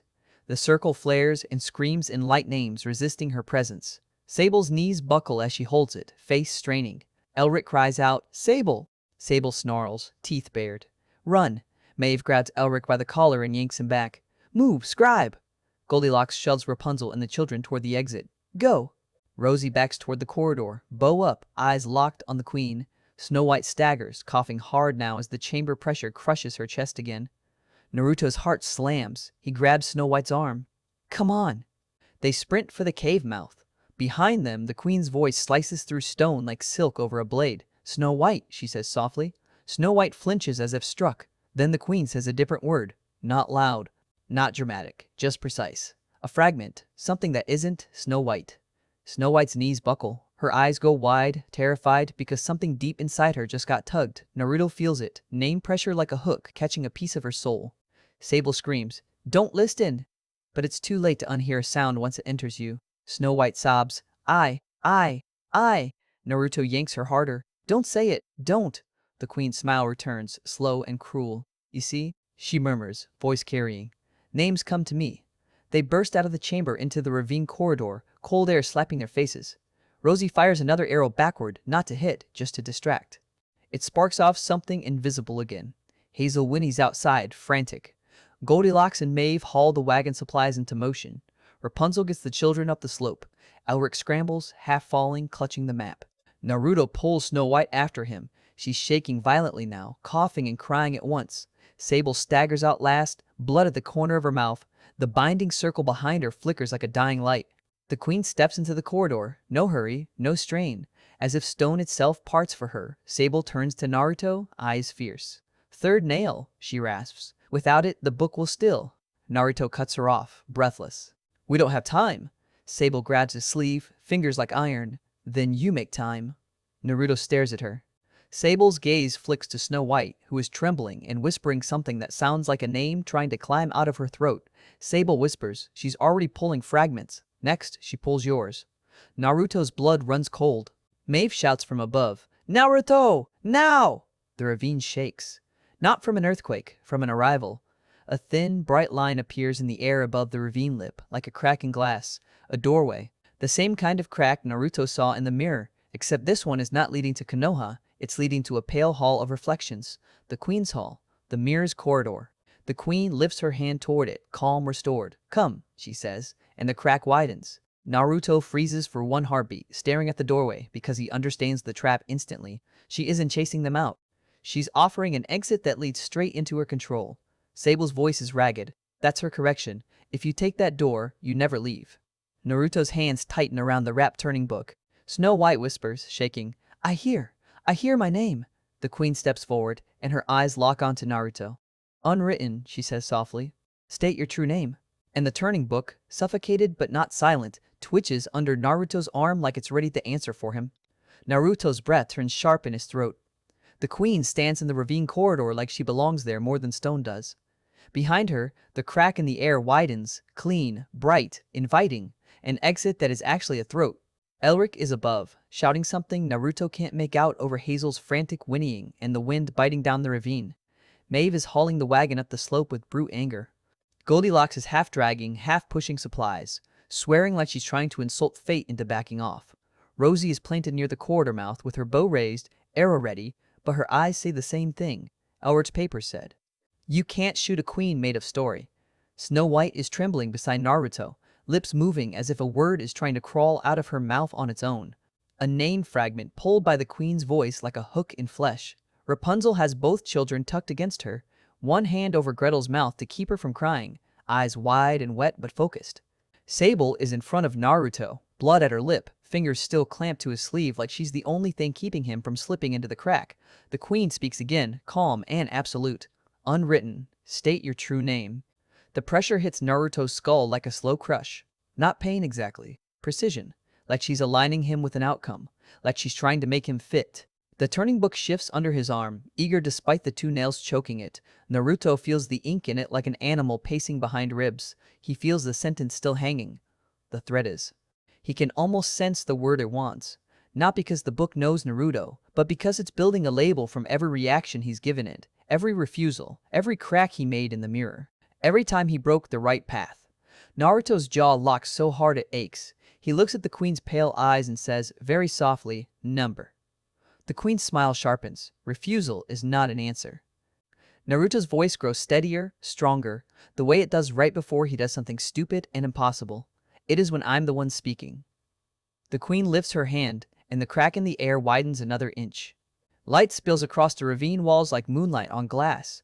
The hall beyond looks endless. White, reflective, clean, merciless. Sable's voice scrapes out urgent. She's baiting you. She wants you to choose it. Maeve's shout finally cuts through from above, raw and furious. Naruto, move. Naruto inhales once, deep. Then he makes a decision that hurts. He doesn't run to the crack. He runs away from it, straight at the Queen. Everyone's breath catches at once, like a crowd watching a knife fall. Rosie's arrow trembles, because she can't tell if she should cover Naruto or pray. Goldilocks swears loud. He's insane. Naruto barrels forward anyway. The Queen doesn't flinch. She doesn't step back. Her hand rises slightly, and the air in front of her hardens with invisible mirrors. Not glass, not surfaces, rules. Boundaries written into the world. Naruto hits that boundary like a wall. The impact jars his bones. For a heartbeat he hangs there, pressed against something unseen, teeth gritted, eyes blazing. The Queen tilts her head. You cannot strike me. I am the weave. Naruto grins through pain. Cool. He drops the turning book. Not to the ground. To a clone. A single clone pops into existence at his side, hands already out, catching the wrapped book and vanishing instantly up the ravine slope like a flash of orange. Maeve's eyes widen. Goldilocks' mouth falls open. Elric makes a sound like a sob. The Queen's gaze snaps after it, irritation flaring for the first time into something hotter. Naruto uses that moment. He slaps a ceiling tag onto the invisible wall in front of his face. It doesn't stick to air. It sticks to the rule. The tag flares. The boundary flickers just a fraction. Enough. Naruto drives his fist through the flicker and grabs the Queen's wrist. Her skin is cold, not human cold, moonlight cold. The queen's eyes widen a hair, the closest she comes to surprise. Naruto yanks her hand down, forcing her fingers away from the crack. The crack shudders, narrowing. Sable gasps, hoarse. Naruto. Naruto snarls. Now! Rosie moves. She doesn't shoot at the queen. She shoots at the crack. Her arrow flies straight into the bright line, and the moment it touches the doorway, Naruto's ceiling tag already on the arrow shaft ignites. The crack spasms. Light fractures. The hall beyond flickers like a bad reflection. The queen's composure cracks with it. Her voice hardens for the first time. Stop. Maeve hurls something from above, an iron lantern heavy swinging down the slope. It smashes into the glowing crack with a metal scream. Goldilocks follows with a rock the size of a small hate. The crack shrinks, struggling. The queen jerks her wrist, trying to pull free of Naruto's grip. The air around her tightens, trying to rewrite Naruto's hand as not allowed. Naruto tightens his grip and leans close, teeth bared. You want my name? The queen's pale eyes burn. I already have it. Naruto feels Snow White's whimper behind him, and rage snaps clean through his spine. No, Naruto says, low and lethal. You have a label. You don't get me. He slaps a second ceiling tag directly onto the queen's wrist onto her skin. The tag flares violently, brighter than any pendant seal he's used. The queen inhales sharply, the first real breath Naruto has seen her take, and the air around them trembles, like the world doesn't like the idea of her being constrained. Sable stares, stunned. You conceal her? Naruto grunts through strain. Not forever. The queen's voice turns icy. You are ruining the structure that keeps this world from collapsing. Naruto snaps back, then builds something that isn't a cage. The queen's eyes flash and her free hand lifts toward Snow White toward the weak point. Her voice becomes a knife wrapped in velvet. A fragment slips out, not loud, not complete, but sharp enough. Snow White chokes, eyes rolling wide as the word tugs at her throat. Sable lunges to Snow White and clamps a hand over her mouth. No, Sable hisses, shaking. Hold it inside. Snow White sobs against Sable's palm, body trembling like she's fighting a tide. Rapunzel holds her, whispering frantic comforts. Rosie keeps her bow trained on the crack, ready with another sealed arrow. Maeve and Goldilocks keep throwing anything they can reach at the doorway like they're burying it. Naruto's seal on the queen's wrist burns hotter, and he feels it, his chakra draining fast, the tag straining against something that shouldn't be sealable. The queen's presence presses back like a tide against the dam. Naruto turns his head just enough to shout up the slope. Elric. Elric's voice comes down like a panic-strangled bird. What? Naruto roars. The symbol. The second nail draw, it again. Big. Elric hesitates, terrified, then scrambles. Naruto hears the scratch of charcoal on stone above, frantic and messy. Sable catches on instantly. He's trying to anchor the crack, she rasps. To choke her corridor. Maeve spits. Good. Goldilocks shouts. I knew the nerd was useful. Elric's voice shakes as he finishes something. The ravine air vibrates. The crack flickers again, and for a heartbeat the line looks pinned in place, as if the stone itself has decided to hold it shut. The queen's eyes flare with real anger now. Enough. She yanks hard. Naruto's seal on her wrist screams and splits. The tag tears, burning out in a flash. Naruto staggers back from the recoil, arm numb. The queen steps forward, free again, and the corridor crack shudders, trying to widen despite Elric's frantic symbol work. But the crack is unstable now, bruised, choked. It doesn't open cleanly. The queen's calm returns in a colder shape. She looks at Naruto like he's a stain that needs removing. You cannot win, she says softly. You do not have the name. You do not have the book. You do not have the right. Naruto wipes blood from the corner of his mouth and grins anyway. I have something better. The queen's eyes narrow. What? Naruto turns his head slightly, looking up the ravine slope where his clone vanished. Maeve is staring too now, realization dawning. Goldilocks' breath catches. He didn't just... Naruto's grin widens, feral. I split the story. The queen's face goes very still. Naruto's clone didn't just run. It ran with the turning book into the unbound plains, into the dead zone's open emptiness, where the queen's pressure can't snap shut around it as easily. And Naruto stayed here, to keep her attention. To keep her corridor from being the clean correction she wanted. Sable's eyes widen, fierce pride and horror mixing. You used yourself as the anchor. Naruto's voice is hoarse but steady. Yeah. The queen looks up the ravine slope again, like she's listening for the book's heartbeat in the distance. For the first time, she looks uncertain, not because she's weak, but because the outcome she wanted is no longer singular. Two paths now, two problems, two threats. Her eyes return to Naruto, colder than ice. You think that saves them? Naruto looks past her at his people. at Snow White shaking but still holding her mouth closed, refusing to spill the fragment, at Rapunzel protecting the children, at Rosie standing like a quiet blade, at Goldilocks glaring like she could bite fate, at Maeve, furious and alive, at Elric above clutching charcoal like it's a weapon, at Sable bleeding but unbroken. Naruto answers, quiet and absolute. It gives them a chance. The queen's gaze sharpens. Then I will take your chance away. She lifts her hand again, not toward the crack this time, but toward Naruto's face. The air tightens. Naruto feels the naming pressure return like a hook searching for purchase. He braces. And then Sable moves. She steps between Naruto and the queen and slams her palm to the cavern wall where the first glowing anchor mark burns. Her voice comes out like a curse and a prayer combined. Cairn, Sable snarls, remember what she stole. The carvings flare, wild, angry, ancient. The queen's hand pauses midair as the chamber itself rejects her for one heartbeat. One heartbeat is enough. Maeve grabs Naruto's arm. Go! Goldilocks shoves Snow White forward. Move! Rosie fires one last sealed arrow at the crack, not to open it, but to scar it again. The line shrieks and collapses into nothing, the hallway of reflections snapping shut like a slammed door. The queen's eyes flash with fury as her corridor disappears. Sable staggers, face pale, but she grins anyway, bloody and defiant. Run, she rasps. Run while she has to walk. Naruto hesitates for half a second, looking at Sable. Sable's eyes lock with his. You already split the story, don't waste it. Naruto nods once. He turns and runs up the ravine slope with the others. They don't look back. They don't listen for whispers. They just climb, drag, haul, and sprint across the brittle grass of the unbound plains until their lungs burn and the wind steals tears from their eyes. Hours later, when the ravine is a scar on the horizon and the sky has turned a deeper blue, Naruto's clone returns. It pops into existence beside the wagon in a puff of smoke. The turning book is still wrapped tight in its arms. Maeve almost collapses in relief. Goldilocks laughs once, half hysterical. Elric drops to his knees, shaking. Rapunzel hugs the children so tight they squeak. Rosie exhales slow, like she's been holding her breath for days. Snow White trembles, then coughs, then finally breathes without choking. Naruto takes the turning book back into his hands. It's quieter now. Angry, yes, but choked. 2 nails sunk into it, just enough to keep it from finishing the name it wants. Naruto looks out at the empty horizon of the plains and understands what comes next. They can't go back. They can't stay still.